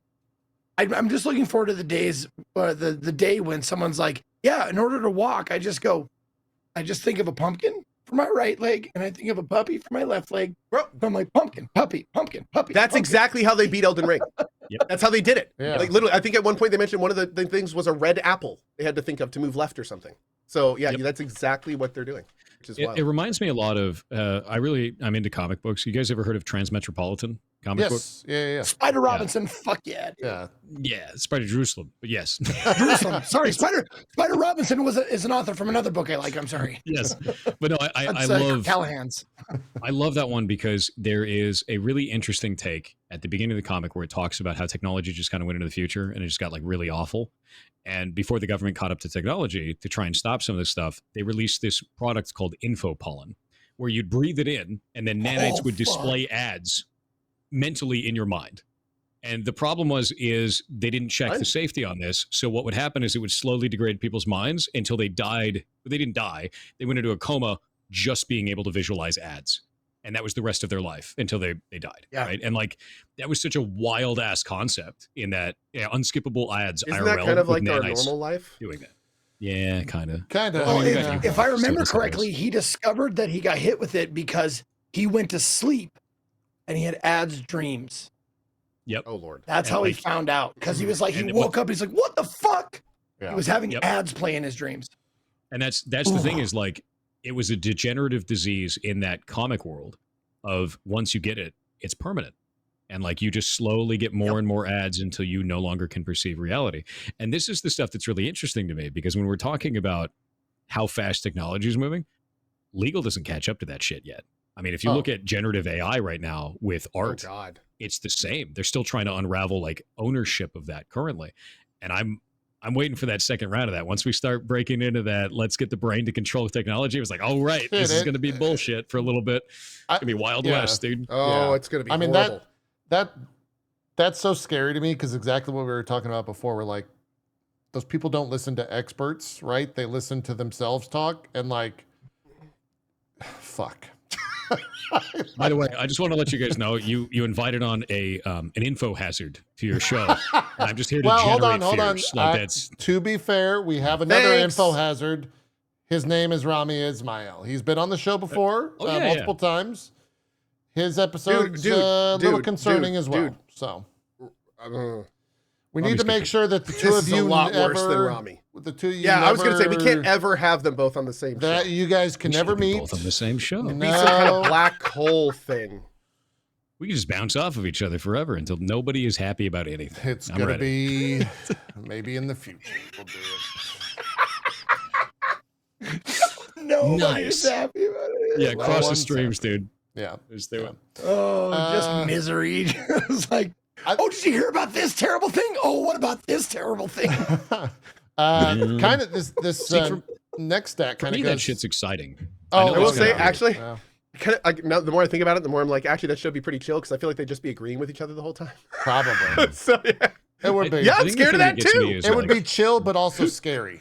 And Right? horrifying. Yes, Yeah. completely For horrifying. me, this shit Absolutely. isn't scary because, like, I've been in security for so long, where you see a lot of this shit all the time. Where you're like, wow, that's That was awful. like back is what in, that shit is. And then in you're like, whatever, it's Tuesday. 2013 when blibbity blah. Whatever, Yeah. it's Tuesday. Yeah. Yeah, whatever. Because like you see this shit, and there's two things that kind of come out of it. It's like, wow, we caught that, or wow, nobody caught that until now. I guess it wasn't that bad, even though it's like earth-shatteringly bad, right? Right. But then there's the other side of it, and the other side of it is like, I can't wait to find out how people solve this, because we're gonna reach these challenges and we're gonna adapt around them, right? And I'm really interested in how society reacts to these things and how we as like a species react to it and then adapt around it. Because humans are really good at adapting around shit.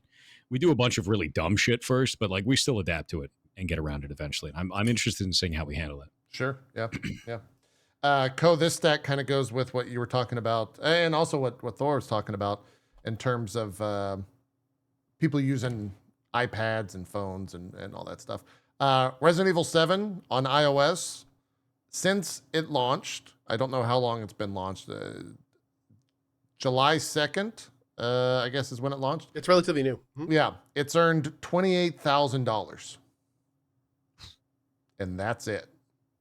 Yeesh. Well, to be fair, That's it weird. was super under the radar. Yeah. And also, how does it run? I mean, that's a I don't know. pretty. It's a $20. It's also kind of an old game. I don't know. Like It's a $20 buy-in. They got their money obviously because Apple probably paid for them to come over and Yeah. develop on the platform and blah blah blah. But yeah, 2,000 paying customers is what they've gotten So for that. this is always really weird to me in the mobile space. I find that there's only one way that I want to monetize mobile games, which is kind of interesting. And I've got the board for you. Oh, Yeah. the board. Oh, It's like- let's do it. Yeah, the board. So there's a couple different ways of monetizing mobile. It's like that in I Toy find that Story. are The board. used. Yeah, you've got your pay up front where you just buy the game, right? Pay up front, and people do this and they're like, cool, I can buy the game. And a lot of people are like, I don't want to buy it. So it's mobile game. I want a free mobile game, right? Then you've got your free side of stuff. And the free side of stuff kind of has your pay to win shit. You've got ads. And I break down pay to win into two different camps. You've got your siren, which is like, they don't put you in a direct situation where you have to pay, but you could be a little bit more powerful. Just come over here to the rocks and pay $5. I'll give you a sword. That sword's a little bit stronger than what you got right now. Yeah. That's the kind of siren, right? And then you've got the Kraken. And the Kraken is one of those games that's like, hey, I'm going to give you a shield for 3 days. And when that shield runs out, you got to pay me money or people are going to PvP you and shit all over your town. And like we force you into a scenario where you're fighting against pay to win players or you don't get to keep playing. That's your Kraken. Once you're emotionally invested. Yep, raw pay to win shit. So those are the two pay to win ones. If your game is pay to win, I'm out. I don't play your game. Like I just uninstall that shit. I'm done. I don't think I've ever bought a pay up front game. I know people do on mobile, but I find it to be less common. Under ads, there's a couple different ways to do this. If your game has a full screen ad and it pops up on me, I uninstall your game before the ad finishes. I don't even care. I don't even care how much enjoyment I was having. It's dead to me. That's awful, awful shit. Sure. And then you've got the banner ad. If there's a banner ad and there's a menu near it, where you have the game's for menu near it, misclicks. Yeah. they're hoping you hit the misclick. I uninstall your game because I know exactly what you're doing and that's shitty behavior. Yep. There's one way to monetize this that I find to be good, and it's the fairy ad. It's a little object that'll fly around the screen, and when you click on it, it goes, hey, do you want to watch an ad? Because if you do, I'll give you 500 gold. And if you don't, that's fine too. This is respectful to the player. This asks them to be part of the decision to do this. The dev is getting money out of it. The player knows what they're doing to support the dev. And the player gets a kickback in the form of a reward in-game in some way for doing that. Everybody knows what's going on. Everyone decides if they want to do this. I like that model. And that's the only model that I really back. And if you see games like Egg Inc. that are out there, they do exactly that. It's exactly that model.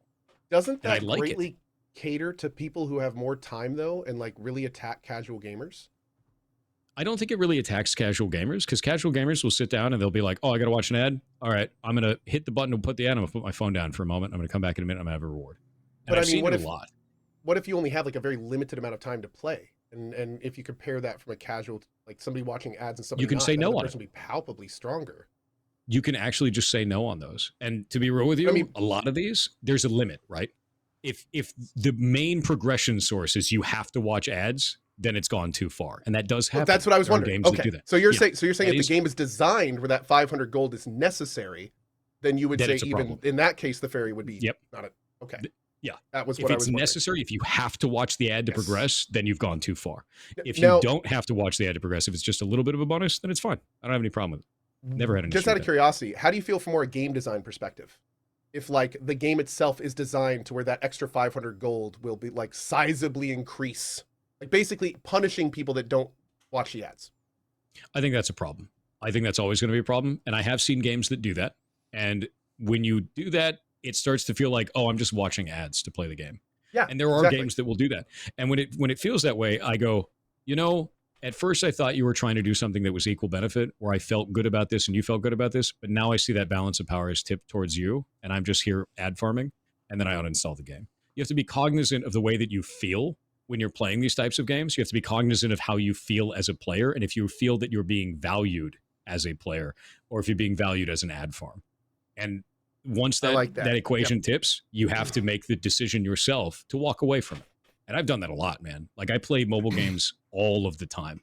And that's the most fair model that I've seen, is specifically doing those fairy ads and doing it in a way where it's not treating the player like shit. Yeah.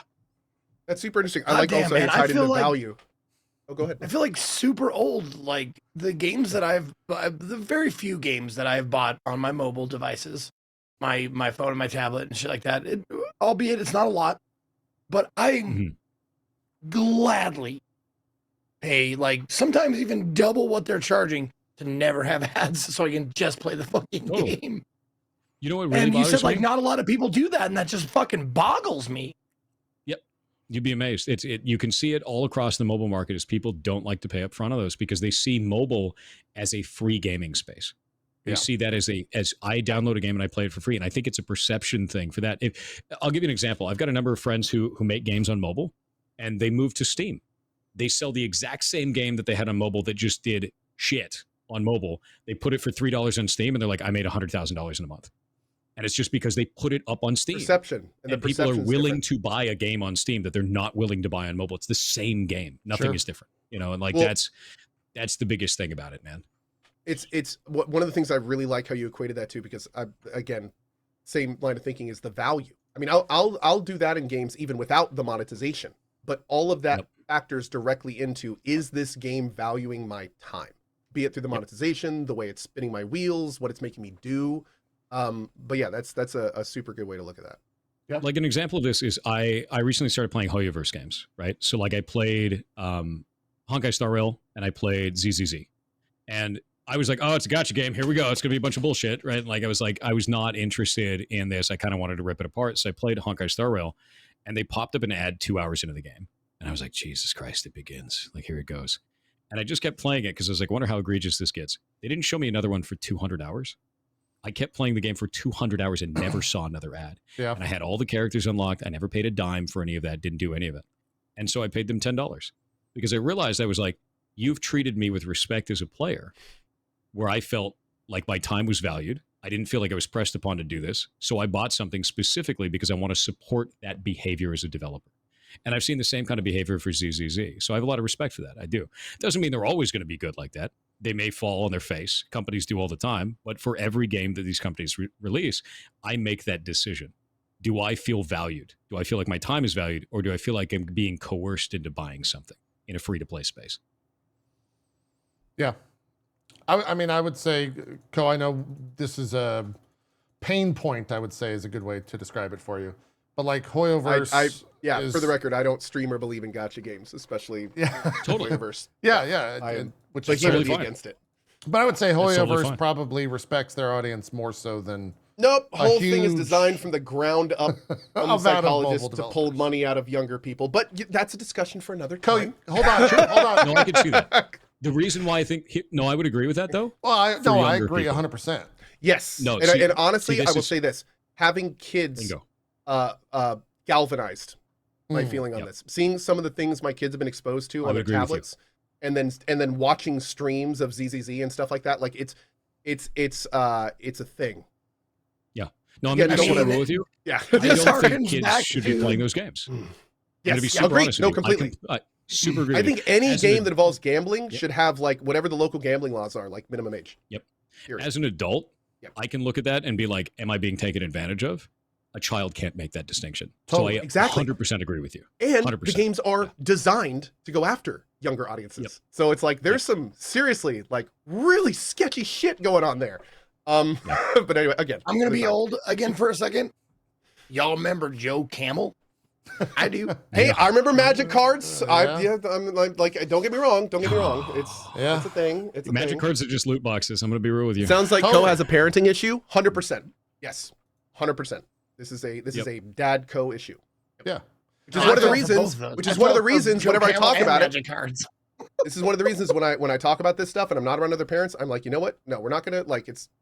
No, like it's not even worth it. Like it's not the same perspective. Yeah, I'm totally down to have that discussion though, man. Because like the thing for me is, I agree with you entirely. I don't think there should ever be a loot box in a game that is catered to children. I don't think there should ever be any of that kind of shit. And it bothers me also as well. Even when I was younger, it bothered me. I was like I got to Magic the Gathering. Magic the Gathering booster packs are just freaking gambling, dude. They always have been. It's exactly the same mechanic. It's a loot box. It's always been a loot box. And like that shit has been the same between Magic the Gathering cards, Pokemon cards, baseball cards before that. It's the same with Pogs, even if you go back farther than that. It's the same shit.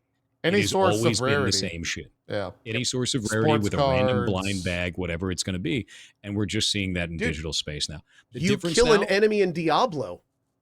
They literally modeled Diablo. Like you watch the design stuff from Diablo 1. They literally said in Diablo 1, we want to make it so every time a player kills an enemy, it's like opening a pack of cards or a loot box. That's literally like what they said. So yeah, 100%. Because like when you look at this shit at the end of the day, man, like the only thing that's changed, the mechanics haven't changed. It's throughput. How fast, how many can you do in a shorter time space? Yep. So like I can't go to the store and buy 500 packs of Magic the Gathering cards, but you better damn well believe I can do that in about a minute on Overwatch.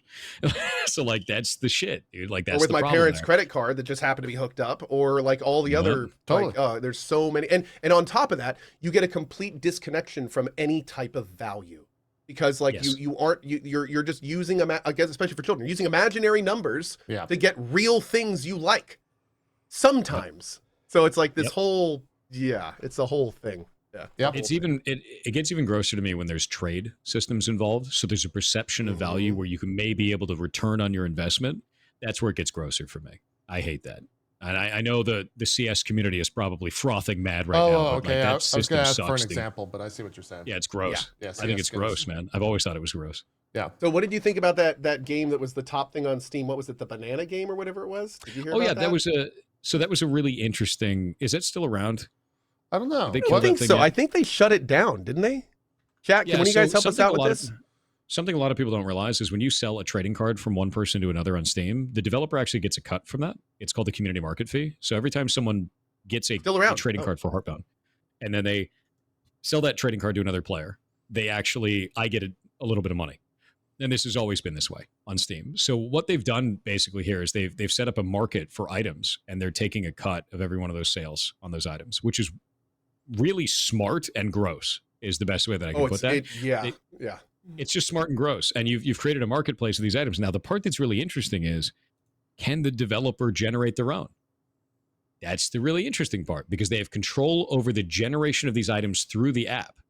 Can they go in there, generate super rare items, and then sell those for a profit on a market that they created and generated false rarity, and then profit off that? And the answer is yes, they absolutely can. They are. And that is the shit right there. What's even wilder, for those that don't know, real quick, for those that don't know, this banana thing, the entire point of it is you click the banana every few seconds, and it will sometimes give you a skin.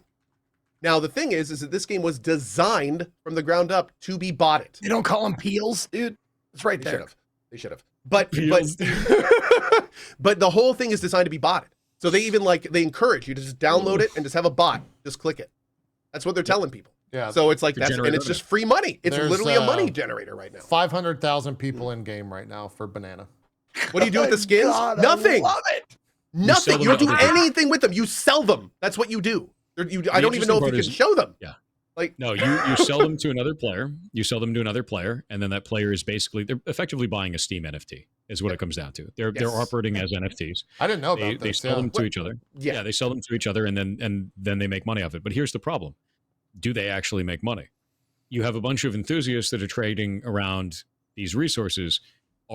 Is anyone actually making money off this? And the answer is, who knows? Yeah, this. Someone's going to get screwed. Weird. Yeah, this is just another one of those weird crypto back rooms like you see all over the internet, but as a video game now. And I think it's bad, dude. I think it's bad for Steam. I think it's really gross, and I think it also shut this down, man. Surprising. I think it unlocks a very interesting backdoor where the developer can be doing market manipulation, making thousands of dollars off of unsuspecting people. And it reminds me, as funny as it is, it reminds me of Beanie Babies, dude. Yeah. It does. Yeah. It reminds me of Beanie Babies. We're like, oh man, I'm collecting the super rare one. Maybe one day I'll sell it on eBay, right? And it feels like that, where people could get wrapped up in this and buy a banana skin for $1,000. The idea of, I know. It's cryptocurrency. That's all it is. The crypto coin is the skins. No, it's the skins. Yeah. The currency is the skins. It is literally cryptocurrency. It's just fake. Awful, it's completely fake that they establish value to. They're controlling it. They manipulate the market. It's cryptocurrency. Yeah. It's the same thing as CSGO knives. Same shit. Exactly. It's the same. It's just gross, dude. Equip and look at them though. Well, that's also there's also like if Steam decides, if Valve decides to remove that, then can't people just say well, why aren't you removing CS? Because it's the exact same fucking thing. And I wonder if that's why they haven't. Yeah. They'd have to have a valid reason for taking down the game, and they would have to prove the dev is manipulating. They'd have to. That's true. That's the big one, dude. Yeah. Yeah. It's true. Intent will be huge. Yeah. Yeah. Intent and proof of manipulation. So unless that dev is proven to be manipulating, Valve will probably leave it up because technically not breaking the rules. It's just gross, you know? Yeah. Yeah. Yeah. I can't wait for the hot curiosity, dog one, you get different buns, man. Dude. You can have different glizzies, dude. There you go. Yeah. So, Thor, when are we coming out? When are we coming out with the ferret coin? Oh God, gross, dude. It's so nasty. I hate it. I hate this shit so bad, man. Fair FTs? Oh. No? You can have a little NFT for each ferret? You got 400 and sell them for $10,000 to fund the thing. Where's my coin, dude? Where's that? Where's my coin? Just call it coin with the 2 H's in it. Coin. Coin. No, what is your So it turns out I'm starting up a crypto coin. Thor, how do I start up a crypto coin? You don't. That's the neat part. Well, damn. No, I thought you knew everything. What is your opinion on crypto? Not the assholes that abuse it or whatever. Crypto as a whole. What do you think about it? Because I use it every once in a while for different things, but not exclusive. I don't mind it. I don't do anything I don't dig in deep in crypto bro shit. I just use it for this and that. For making money. What do you think? So back when it was young, when it was new, I actually mined some Bitcoin way back in the day. I had some ASIC miners that were little USB miners because I was like, wow, this is kind of an interesting little community of people who are pushing processing power to its limit. It's kind of a hardware culture. It wasn't a cryptocurrency. It was more like an oddity, right? It was kind of interesting and cool. And now it has turned into something that's just disgusting, honestly. It's turned into something where people scam each other all the time. It's turned into weird, horrible raids of bullshit on the internet. And it's also turned into weird shit in video games where for a little while there, everyone was like, I'm adding crypto to my game. And I was like, what does that mean? And they're like, I'm going to do blockchain for all the items. Well, something that's really interesting about blockchain is that it's a ledger. It's an immutable ledger, which means you cannot edit that shit. So imagine you're playing World of Warcraft and you get all your gold stolen from your account. In a traditional database, the GMs can go back in and reverse that and give you all your items and gold back. In a ledger system like blockchain, your shit's gone That's permanently. permanent. And no one can do anything for you, and it's just eat it, kid. Like, so it's super weird to watch all of these companies want to reinvent the wheel as a triangle and then be like, it's better somehow. And like, I hate that direction. It's disgusting and dumb. And like, it has no place in games, man. It just doesn't. Here's a question. Are there any places in game for it? Like any? I don't think so. Let's take, like, no, not at all, you think?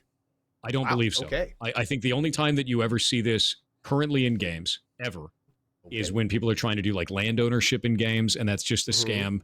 When you're trying to see it for like ownership over items, they're like, you truly own it because it's on the blockchain, but in reality it's just a shittily maintained database where they can't reverse anything on it. Like, none of this is good. Just use a traditional database. They're like, oh, you truly own your items, and you can have a connection between, you know, Minecraft and Diablo 4. And it's like, no, dude, we can do that with a normal database. We call them license keys. We've been doing this shit for decades. Like, you don't need blockchain to pull this off. In fact, it's harder to do that way and worse to maintain. There's no reason for that whatsoever. And I hate it. It makes no sense. You know what a ledger is really good for? When you want to have a distributed network of something being recorded that no one can delete or edit or modify. I was kind of hoping you were going to scream nothing. No, not it's gonna good lie. for some things. You know what'd be really, you know what it's actually really good for? Imagine Port Authority recording all of the incoming Port Authority actions, all the things that have gone in at a port, and you don't want that to ever be deleted, and it's distributed. Now everybody has a record of it, and no one can edit that or modify it. That is a fantastic use for something like blockchain. For a games database, that is the dumbest thing I've ever heard in my life, because you need to be able to edit and maintain that. It makes no sense to do that shit. Wow. Well, yep. It's interesting because I hear you say that, and then I think about all the projects that I've had pitched to me in the last year for blockchain games. There's so many. Dude, people are like, easily 30 plus. I was like, no. Oh yeah. And I mean, these are like full companies. We're talking like 10 plus employees at times, all focused on making the first big blockchain game. I know. It's just so gross. I remember when blockchain kind of hit, like the whole Web3 dropped on the internet, and the internet rejected it instantly. And I was just watching all these companies pop up, be like, we're also blockchain. Everyone's like, eat shit. And it was just like really funny to watch because it was just immediate blast back from the internet, right? Yeah. But my favorite moment of all of it is after the big wave of all of it, and everyone's like, I hate you.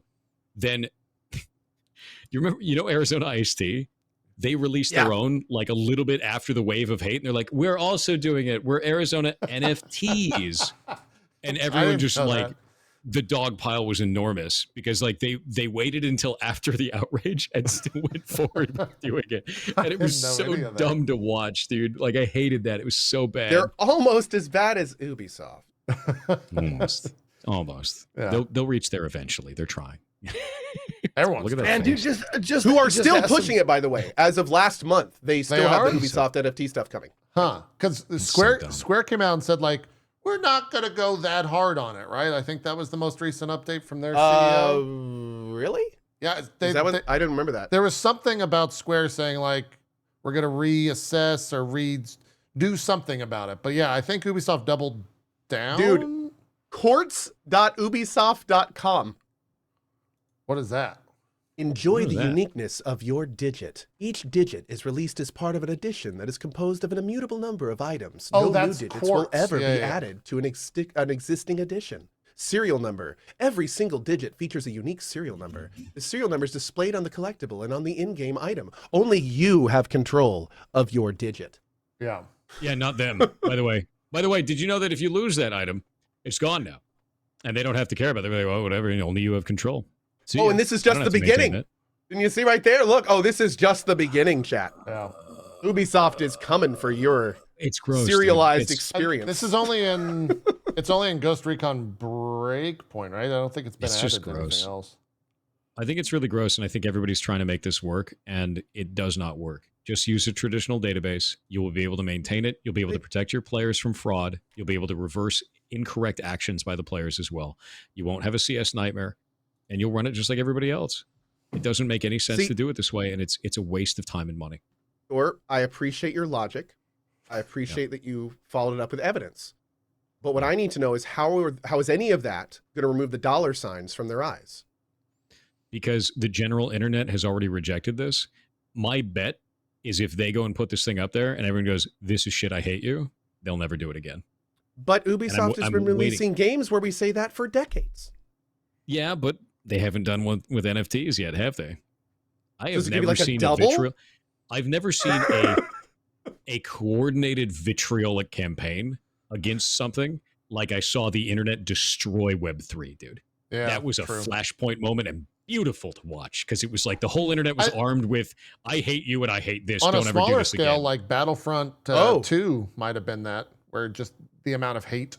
It was Funny Yeah, story. there's a lot of hate. Yeah. I just had an EU viewer confirm that he can't access the court's website. Oh, really? Yes. That makes sense. There you There's go. a lot of stuff that's not allowable around the world, dude. Oh yeah. Yeah. Oh yeah. Completely. Yeah. Yeah. A crazy time, man. Well, that's our show. So I'm just going to go it's ahead and say already the won. first to say it. Thor, every so often we have what we call regulars here on the show. That's We true. stop by every so often. Would you like to stop by again sometime? I feel like our conversation. Yeah. We got to have you back. Yeah. Yeah, man. No, this was I feel fun. like we could dude. go I'm for like down. another few hours, but like Oh, we didn't even get to definitely. games. Yeah, we didn't even get a chance to talk games. Like Normally we talk about games.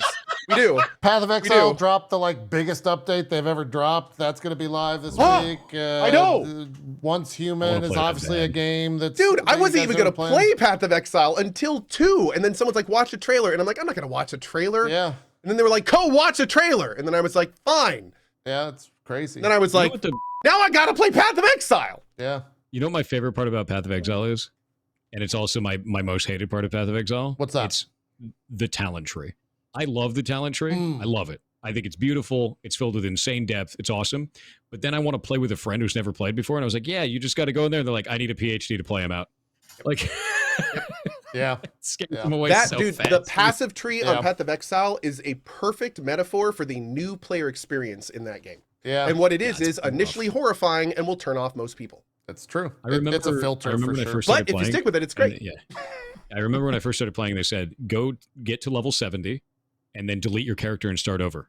And like that's what you should do to play the game. It's pretty. And like pretty that's it sound because advice, you have to yeah. use orbs of regret to go and refund the points, and you don't want to farm all those up, so it's faster to Well, just make a new character. Not anymore. You can use Yeah. gold because And I can gold use is a gold. resource. The next update, you have Really? gold. You use gold now to respec Yeah. instead of orbs. This is like changing the game.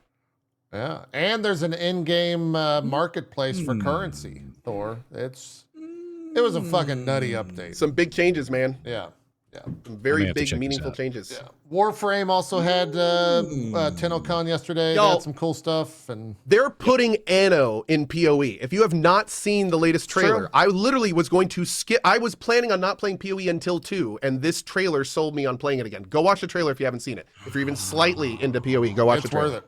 It's worth it. Yep, it was a crazy. That whole they were like, they didn't prep any of that. They didn't tell me that any of that was going to be in the thing when they were like, "Hey, you want to be sponsored?"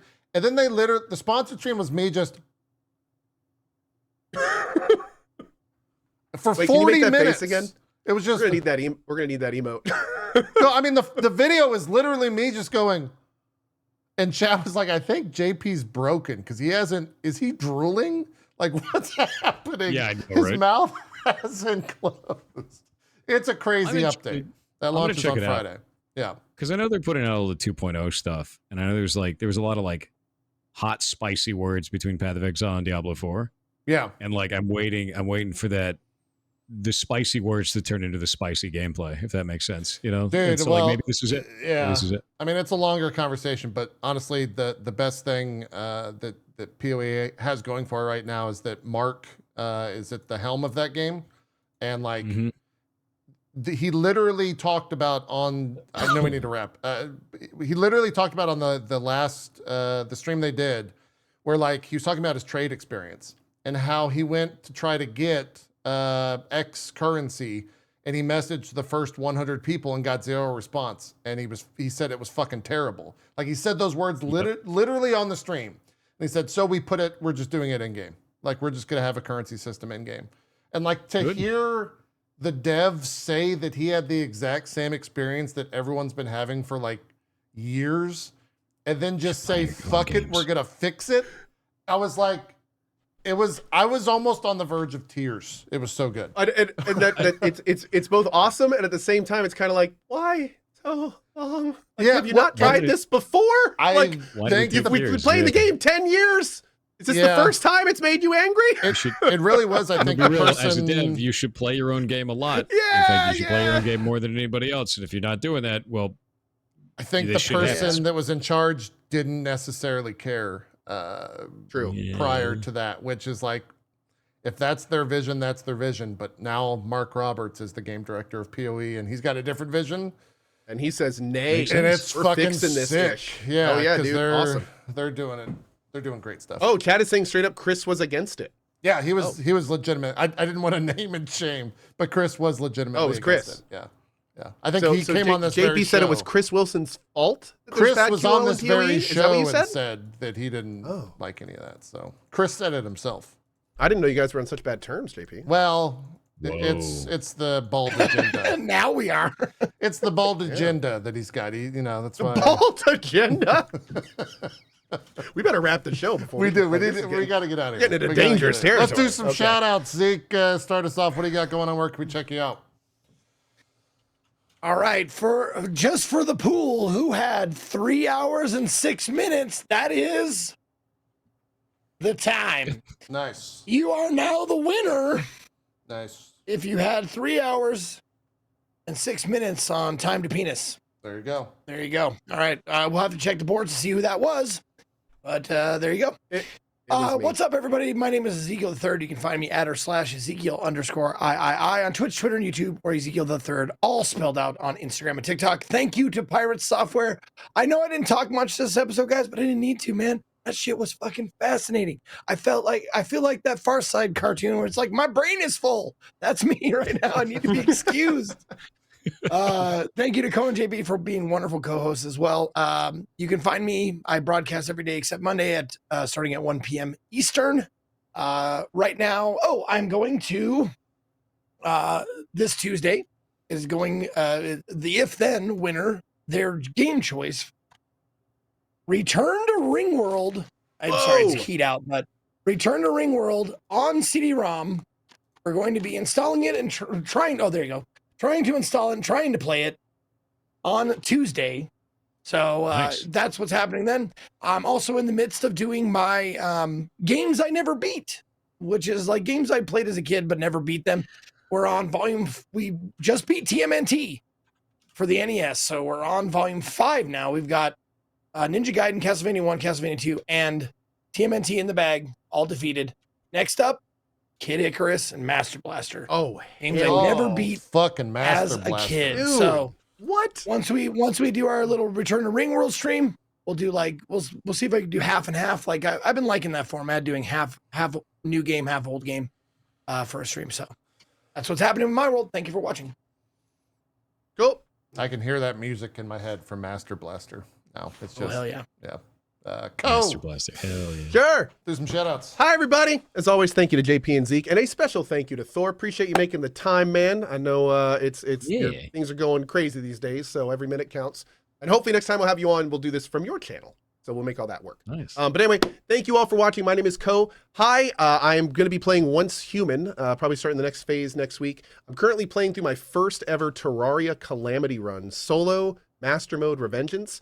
I'm playing this specifically because my son Rowan has started playing Calamity and started asking me questions I didn't know the answer to. So I need to start getting my ass in gear, and that's exactly what we're doing. We just beat the Wall of Flesh yesterday, and we're working through it. It's been hard, but we'll be doing that more this week. And then we also got some other stuff coming up this week, maybe some more Nobody Wants to Die, maybe some more Conscript. I don't know, shit. But I played that too. We'll talk next week. I got some I have things to say about it. But anyway, as always, thank you for watching. Big thanks again to Thor, and we'll see you guys next week. Fantastic. Thor, do some shout outs. Where can people check you out? Why, hello. So you can find me at PirateSoftware here on Twitch, and I stream 12 hours a day, 6 days a week, so every day except for Thursday, which is Thursday. It's my day to go do work off stream. Thor so things! I don't stop working. Yeah, I work 19 hours a day. I sleep 5 hours a day. I do that every single day. So on my Thursdays, I just do all the clerical work to keep the business up and do all that kind of stuff. But I was under the intention you were human. Yeah, people think that. And I'm going to keep it that way for now. You know, time of man hasn't ended yet, so we got to keep up appearances, right? So, like for now, Yeah, 12 hours a day from midnight to noon every day, except for Thursday. And then also, you can also catch our PirateSoftware channel, which is ferrets.live. We'll take you there. And that's our ferret rescue. Just watching that channel, the ad revenue actually goes to taking care of ferrets all over the country.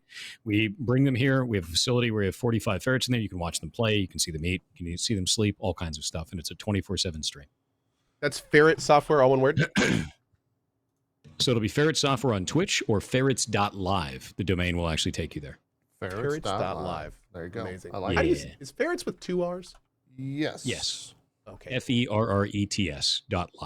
I don't have to write that word too many times in my daily life.